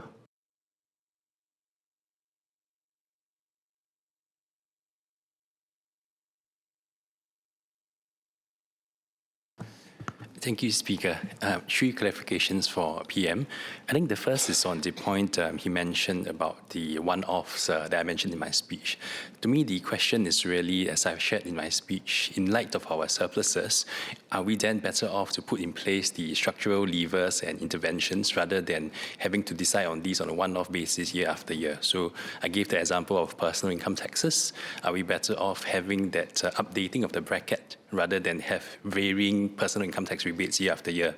Similarly, on the corporate front, are we better off with revising maybe some of our PTE, SUTE schemes, which were last changed in 2018? And I also gave the example of how for the GTP program, that was extended up to 2031. So that's the first. The second is in relation to the occasional paper that the MOF has put out. Just wondering if PM has given the MOF team perhaps a timeline as to when recommendations may be put forth to address some of the issues that were brought up. Specifically, when it comes to the taxing of wealth, I think it's always been mentioned that it's mainly via our system of property taxes. And as the report has showed, actually wealth, especially for the top 20%, to the extent that it's underreported, I would say that probably the share of non-property assets is likely to be larger than what we have found. So in the context, wealth taxes beyond just property taxes. And last but not least, in terms of the TFR, on this front, again, to maybe borrow a phrase from the MSE, are we willing to have ambitious and realistic targets with regards to the TFR, even if for a medium to longer term, to kind of guide our policy interventions? Thank you. Prime Minister. Sir, I thank Mr. Chua for his clarification on the first point about the government relying on one-off ad hoc measures. I hope we can banish this forever in this House, because we don't rely only on one-off ad hoc measures. It's not, we have some, yes, 5% is the budget. I mean, how is that an over-reliance? We have much more allocation of resources on longer-term and structural schemes. And will there continue to be some one-off measures? Yes, we will, from time to time. It's not mutually exclusive, but the weight of our fiscal moves are really on the longer-term and structural schemes. The emphasis is in that direction. And it's not just a mindset issue, it's not just a policy issue. You can look at it from a resource issue. 95% allocated there. Clearly, the emphasis in these areas. And the reviews will be done from time to time. It's not, as I mentioned just now, policy changes, policy reviews take some time. We take in suggestions. Some suggestions we may not be able to do, and we explain our position, and there will be differences of views. But there will be suggestions which we think are good, and we will consider them carefully. And in time to come, we will make the changes. And for the suggestions that Mr. Chua had suggested I had put forward on personal income tax, we will take them, as I mentioned to Mr. Saktiandi, together with other suggestions that members have given as part of our regular fiscal reviews. That also goes to timeline. The occasional paper that we are putting out will be done by next year, but the fiscal reviews that we do on policy front, that happens on a regular basis. There's no specific timeline for this because we are always on a continuing basis reviewing and updating our policies. On TFR and measures, will we be more ambitious? I would say we've always tried to be ambitious. We've pushed the boundary each time in terms of the moves we made. And in this coming review, we will be even more ambitious. Can we set targets? Name me a country which has succeeded on a sustained basis. These are very complex. This is a trend that is happening around the world. It's not just about economic. If money can solve the problem, I will put the money down and solve the problem. But it's not just an economic issue. It's far more complex than that. Countries have spent far more than us and have not been able to achieve a meaningful, sustained improvement in their TFR. So we will try. We are not giving up. We will be more ambitious. And Minister Indrani at the COS debate will share more about how we can try to engender a whole of society reset around marriage and procreation. We will give it our best efforts. Just a quick point that I wanted to, my colleague just highlighted to me when Mr. Singh talked about the RIE reports and what had been published. In fact, someone alerted me that there are additional reports that beyond what Mr. Singh had shared. The office, they do put out, NRF has put out more information already. But in any case, as I said, our commitment, whatever the baseline is today, we will do more. Mr. Mark Lee. Thank you, Mr. Speaker. I have two clarifications for the Prime Minister. When tariff shocks escalated last year, businesses were certainly genuinely uncertain. It was the government's swift and credible response that stabilized sentiment and positioned Singapore as a trusted base amid fragmentation.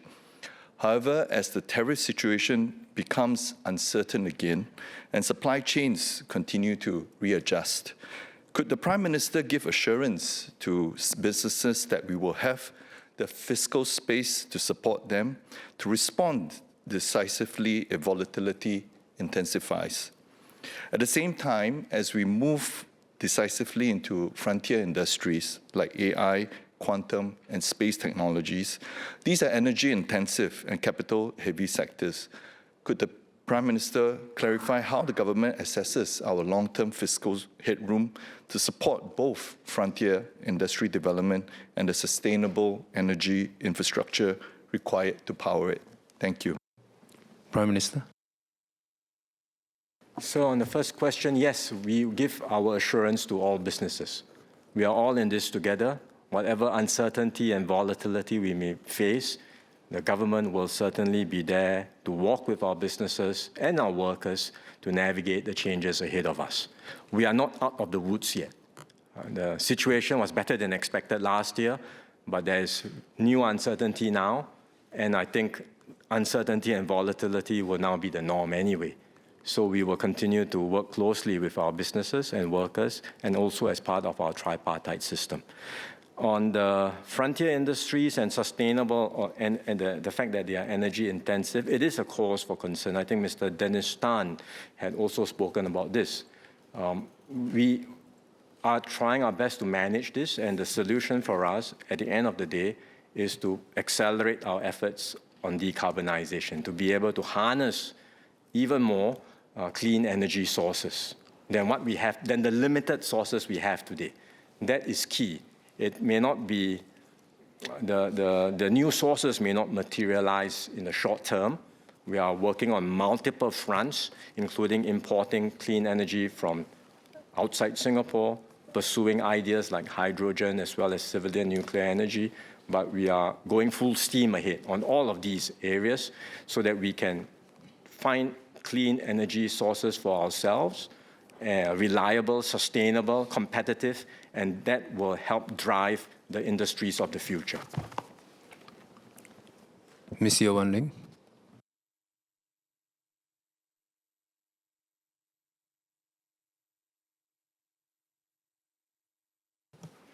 Thank you. Prime Minister, our workers were very, very encouraged and inspired to hear that you will be personally overseeing the Singapore's AI transitions.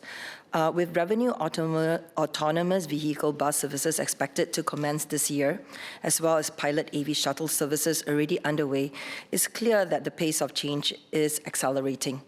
My question is, how will we ensure that sectors such as our bus industry and point-to-point transport sector are given sufficient time and structured support for these transitions? In particular, how do we sequence implementation so that technologies like AI and AV strengthen safety standards, uplift skills, and enhance livelihoods rather than become a source of disruption and anxiety for our workers? Prime Minister. So I recognize the anxieties of our drivers. In fact, when I had the dialogue with union leaders, this was surfaced as well. So the assurance I gave then and I give now is that we will manage this very carefully. We already have very close engagement with the unions and drivers. And as we introduce these new technologies, we will pace the transition in a way that ensures that we are also able to retrain workers if jobs are impacted and make sure that the transition and the introduction of technologies do not adversely impact our workers. We want workers to benefit from new technologies. Dr. Neo Kok Beng. Well, thank you, Speaker. The Prime Minister mentioned in the budget speech that 1% of the GDP is dedicated to R&D expenses, commonly known as the GERD, G-E-R-D, or gross expenditure on R&D. Now, Israel, the innovation nation, has 6%. I think Sweden has 4%. Most of the European countries about 3%. What's our target, and how can we actually use part of the 15 billion surplus to give it a boost? Thank you. Prime Minister. So we have been maintaining that commitment of 1% for some time now.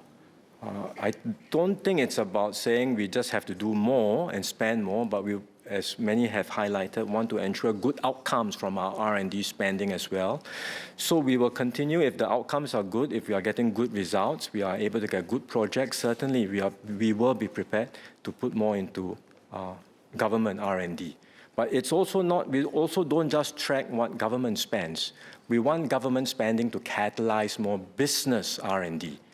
So the other measure, aside from GERD, government, is BIRD, the business expenditure on R&D, which is commonly tracked as well. And we are heartened that the business side, private sector R&D in Singapore has also gone up, corresponding or together with government spending on R&D. And that bodes well for the future because that means that the private sector too are seeing the benefits of investing more in R&D and investing for the future. Mr. Kenneth Tiong.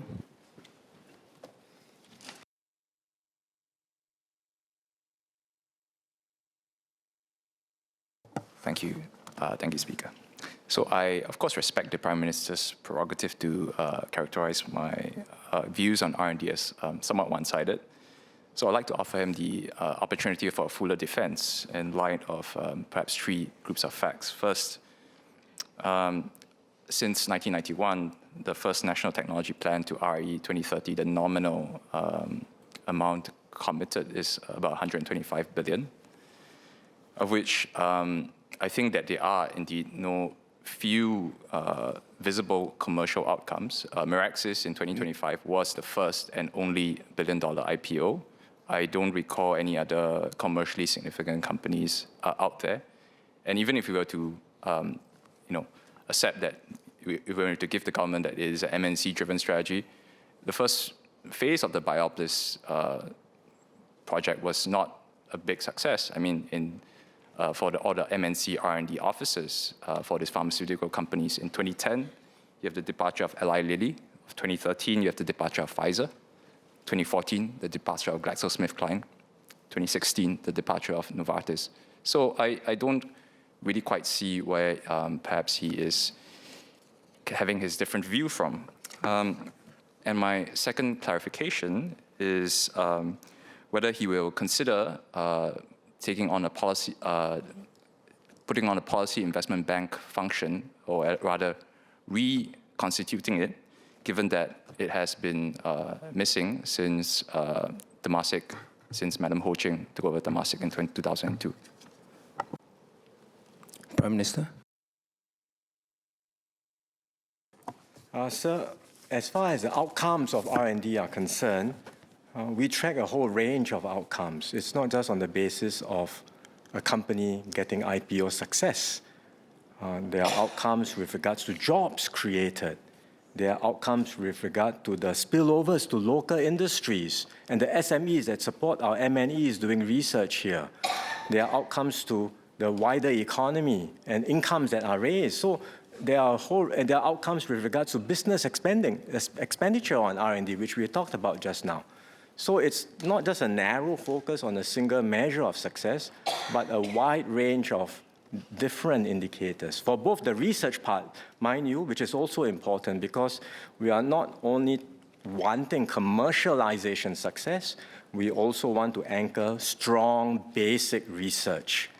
That scientific base is important. It's also tracked with another set of different indicators, like publications, which we also track. So there are a wider range of outcomes we track in terms of our R&D spending, and that's why I said just now that the views that Mr. Tiong had highlighted were rather one-sided. I do agree with Mr. Tiong, though, what he said about the broad principle of, that sometimes the system can be risk-averse, that there are ways to do more in terms of value capture. There's no disagreement in principle in terms of that direction. We want to encourage more private innovation. We want to encourage more of an enterprise building approach in terms of how we grow our economy rather than just focus on specific individual grant schemes. There is scope to have less fragmentation. These are things we are already doing and will continue to do. On the question of an investment bank approach, well, I would also disagree with him that this has changed with the CEO in Temasek. This has never been the case. Temasek, when it started, was always very clear about its mandate from the very beginning: commercial, not doing national service. Focus on commercial outcomes. If there are things that the government wants to do, and Temasek thinks it's useful to do from a commercial point of view, then yes, we can partner Temasek to do so. And there are many instances, even till today, including some of the equity funds, which are done with a co-investment approach with Temasek. Not because we force Temasek to do these as national undertakings, but because they see commercial value. in growing enterprises and growing the enterprise ecosystem, and in achieving and securing better long-term returns for their portfolio. This has been consistently the approach from the start, and that is the same approach we will continue with Temasek going forward. Ms. Denise Poh.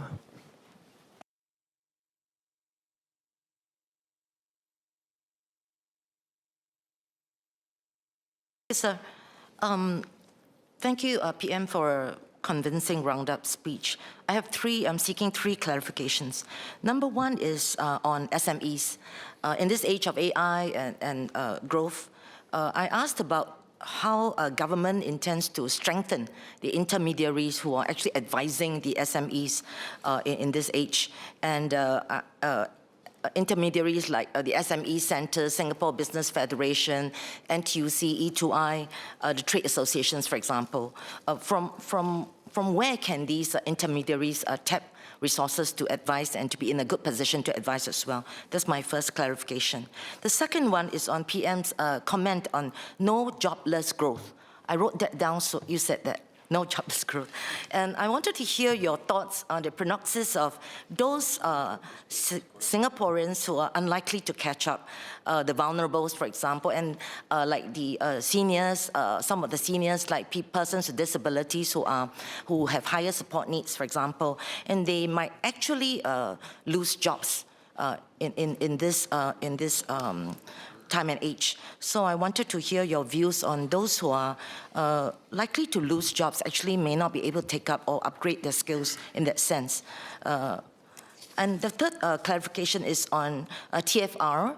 I think somebody mentioned it, but I'm very relieved to hear from PM that it's not a lost cause, and that even if the budget, your budget does not, statement does not cover it, and that Minister Indrani will cover that. And hopefully what Elon Musk has predicted, that Singapore will become extinct, that will not be a reality. But can PM share a little bit more about strategies other than producing our own?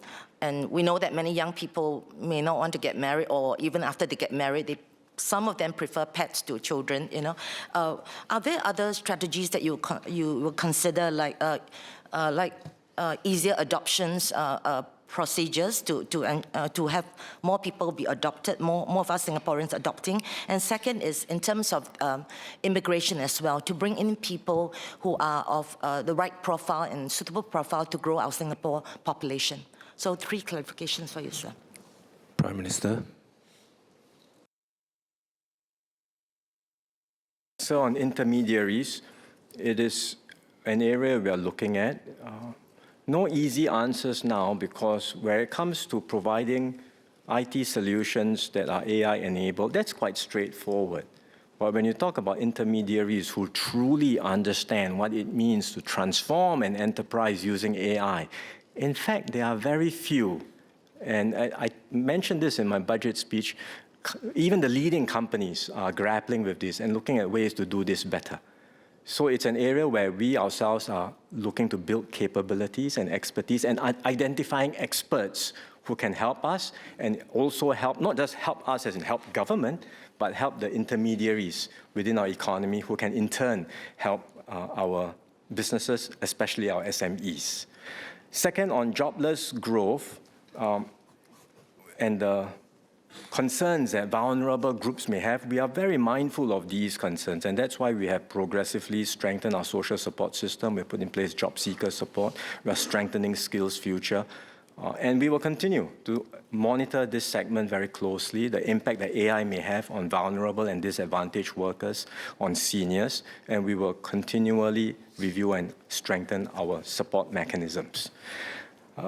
Third, on the TFR and whether there are other ways in which we can encourage or we can maintain our Singaporean core, whether it's through adoption or immigration. Yes, indeed, we will have a multifaceted approach. Mr. Fu Tze-Siang gave a very good speech yesterday on adoption procedures and how it can be very complex and frustrating for parents who would like to adopt. And I think it's something certainly we would want to take a closer look to see how we can streamline. So our approach, as Minister Indrani will share during COS, will not, of course, marriage, procreation, parenthood within Singapore is important, but also other areas like adoption as well as immigration will come in as well.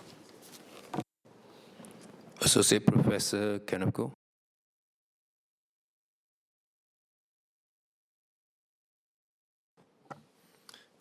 Thank you, Speaker, and I thank the Prime Minister as well for his wrap-up speech. My questions relate to education and inequality. And just like Member Denise Phua, I want to quote something you mentioned, which is that the starting point should never determine our finishing position. I think that's a very high and inspiring principle to share. But I bring this up because, based on the recent data, and I had asked a PQ to MOE before about the difference in PISA scores across different income groups. And we find that these differences are statistically significant. They are there. While they are no different from the other OECD countries, I think that we have that larger aspiration, not just to match up to what other countries are doing, but to do better, regardless of what the other countries are doing. So I wanted to hear from PM, what your thoughts are, what the MOF's thinking is around this issue. Thank you. Prime Minister. So the concerns that the member had raised on education are indeed on our agenda. In fact, many members spoke about education during the debate. I didn't really touch on it as a topic in the round-up speech, but we have this as one of the key items on our agenda for this term of government, looking at how we can especially help disadvantaged groups level up in our education system, focusing on those with less resources, those with different start points, making sure that more support is given to them, but at the same time addressing the other concern too, which many members spoke about, the concerns about high-stakes exams, the anxiety about the arms race that parents and students are feeling. So that's on our agenda. That's something we are looking at. Other concerns that I think members raised in this House during the debate, for example, around digital screen time, Ms. Herting-Rue talked about that, others too. Access to social media for children, that's also on our agenda. So there are things that we are reviewing. Like I said, I can't cover every single topic in a budget or in a round-up speech, but these are things and priorities that we are looking at, and we will have future occasions to address them. Mr. Gerald Gill.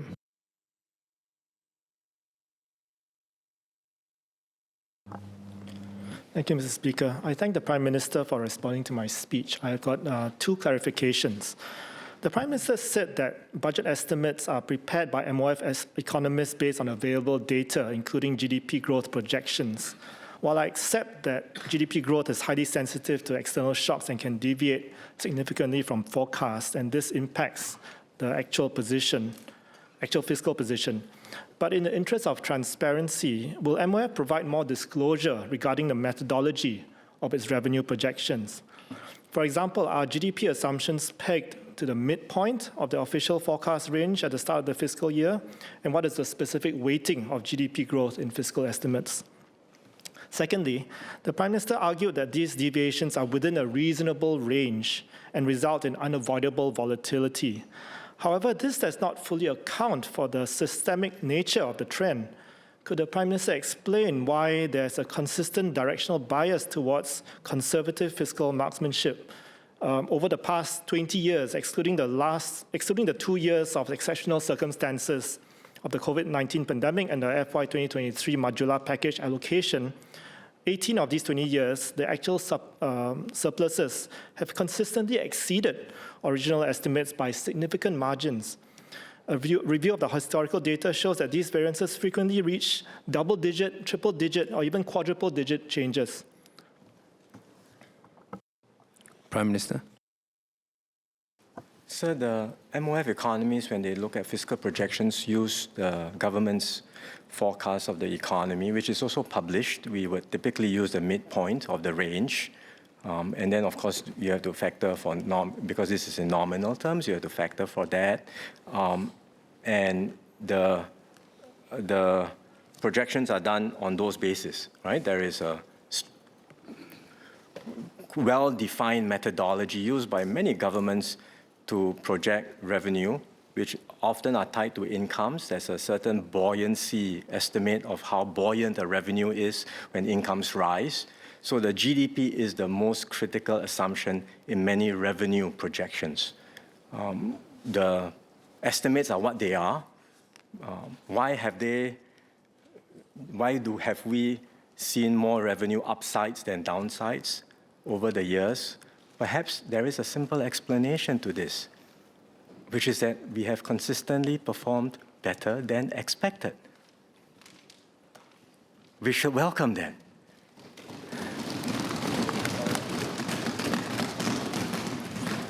Mr. Azhar Ahmad.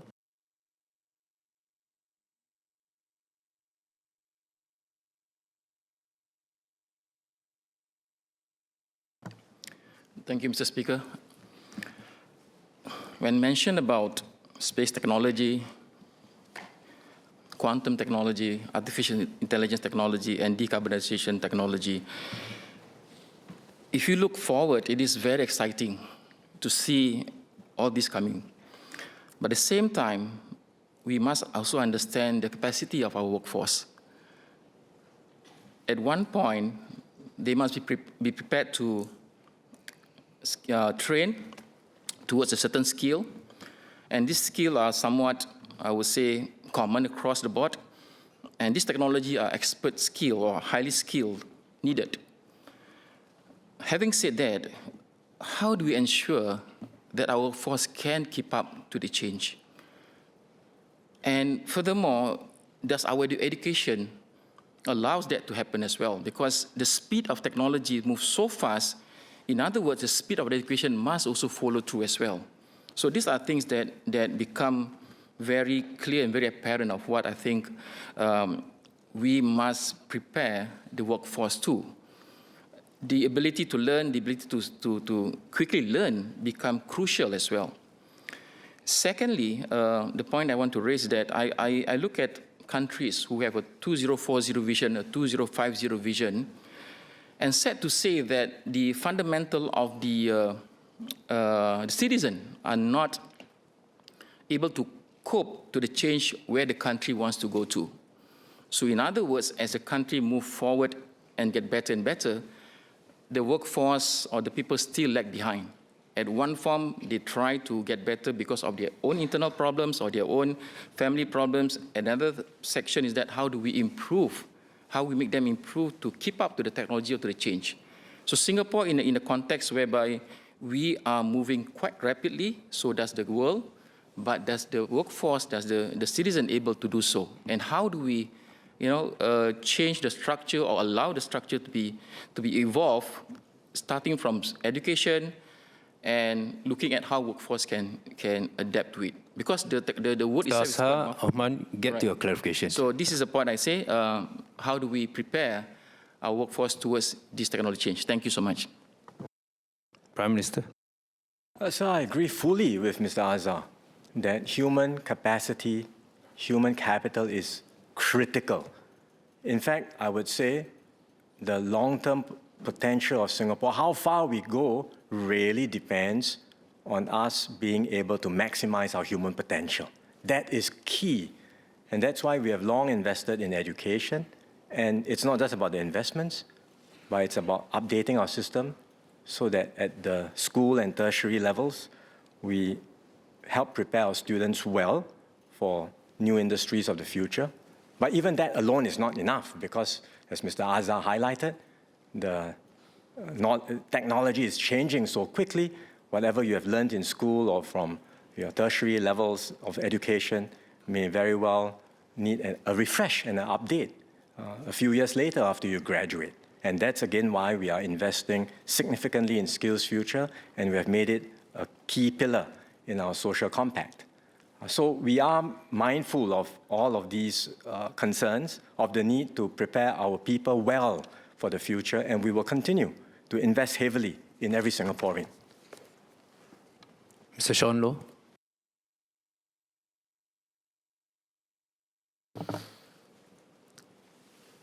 Mr. Speaker, I have quite a few questions, but PM has been answering my questions for close to an hour, so I'll ask only one. And I note the collective sigh of relief in the House. I'm glad to hear PM's roundup speech. Specifically, he acknowledged that rising incomes are the best way to guard against increases in the cost of living. But he also acknowledged that for the 500,000 retirees in Singapore, they do not experience these rising incomes when the cost of living increases. To the government's credit, the last few years of support have given that assurance to our retirees. Would the PM now agree that we should assure this group of retirees that that structural support should always keep up with the cost of living, not the once-off measures that PM mentioned, but that 95%? Can PM promise our 500,000 retirees in Singapore that the cost of living should be not too much of an anxiety to all of them, and that the current levels of support should stay the same in real terms? Thank you. Prime Minister. So I was relieved when Mr. Loh said he only had one question, but he asked the most difficult question. But to answer the question, we will continue to monitor cost of living across all segments of society. We are very mindful that retirees will face potentially the biggest concerns because they don't have incomes, they will not benefit from wage increases, and the cost of living pressures will be felt more acutely by this segment. And so our assurance to them is that we are watching out for them. We will take care of our retirees, but at the same time, we will also take care of all Singaporeans to make sure that we help wages go up. We help retirees who do not have wage increases ease their cost pressures across different areas. And everyone in Singapore can truly benefit from the nation's progress. Ms. Polisan. Thank you, Speaker, and thank you, PM, for a run-up speech. PM, you mentioned in your budget speech on taking SkillsFutures forward and strengthening the assurance for mid-career workers and seniors. And in my speech, I asked to help our young seniors stay relevant and employable for the long term. I call for more fundamental revamp of the SkillsFutures and to retrain our workforce every 10 years or so to counter the shorter economic cycles and the impact of AI. I'd like PM to share more about beyond merging WDA and SkillsFutures and involving the IHLs and ITs more for CET. Will the government be looking at more measures to help our young seniors, especially the PMETs, to stay effectively more relevant and more employable? Thank you. Prime Minister. So the short answer is yes, we will certainly help our young seniors. We know that at that mid-career level, if you are made redundant, getting back into the workforce can be more challenging. At that level, wage increases also may not be as high because there is a certain life cycle to wages. It tends to be higher. Wage increases tend to be higher when you are younger, and then after a while it starts to plateau off. So they will face more pressures too. So we are mindful. That's why we have already put in place schemes like Level Up for those above 40. And we will continue to see how we can strengthen support for mid-careers, young seniors. And with the merger of SSG and WSG, I'm sure we can do more. There are many good ideas put forward by members for many different segments. Young seniors, retirees, disadvantaged groups. We want to do more for everyone. I wish I had a wand, a magic, solution that can solve every problem and take care of every group overnight. But the realities of life are not like that. Policies take time. New schemes take resources. And importantly, let us be very mindful. We are able to talk about all of these things and all the good things we can do because our economy has done well, because we have good growth, and now we are in a position with the resources to act decisively. If these foundations are not present, we'll be scrambling. We'll be having a very different conversation. So let's also be mindful of the fundamentals, keep our economy growing, keep on ensuring a dynamic, vibrant economy, good growth, and generate the resources we need in order to take care of all the different segments of society.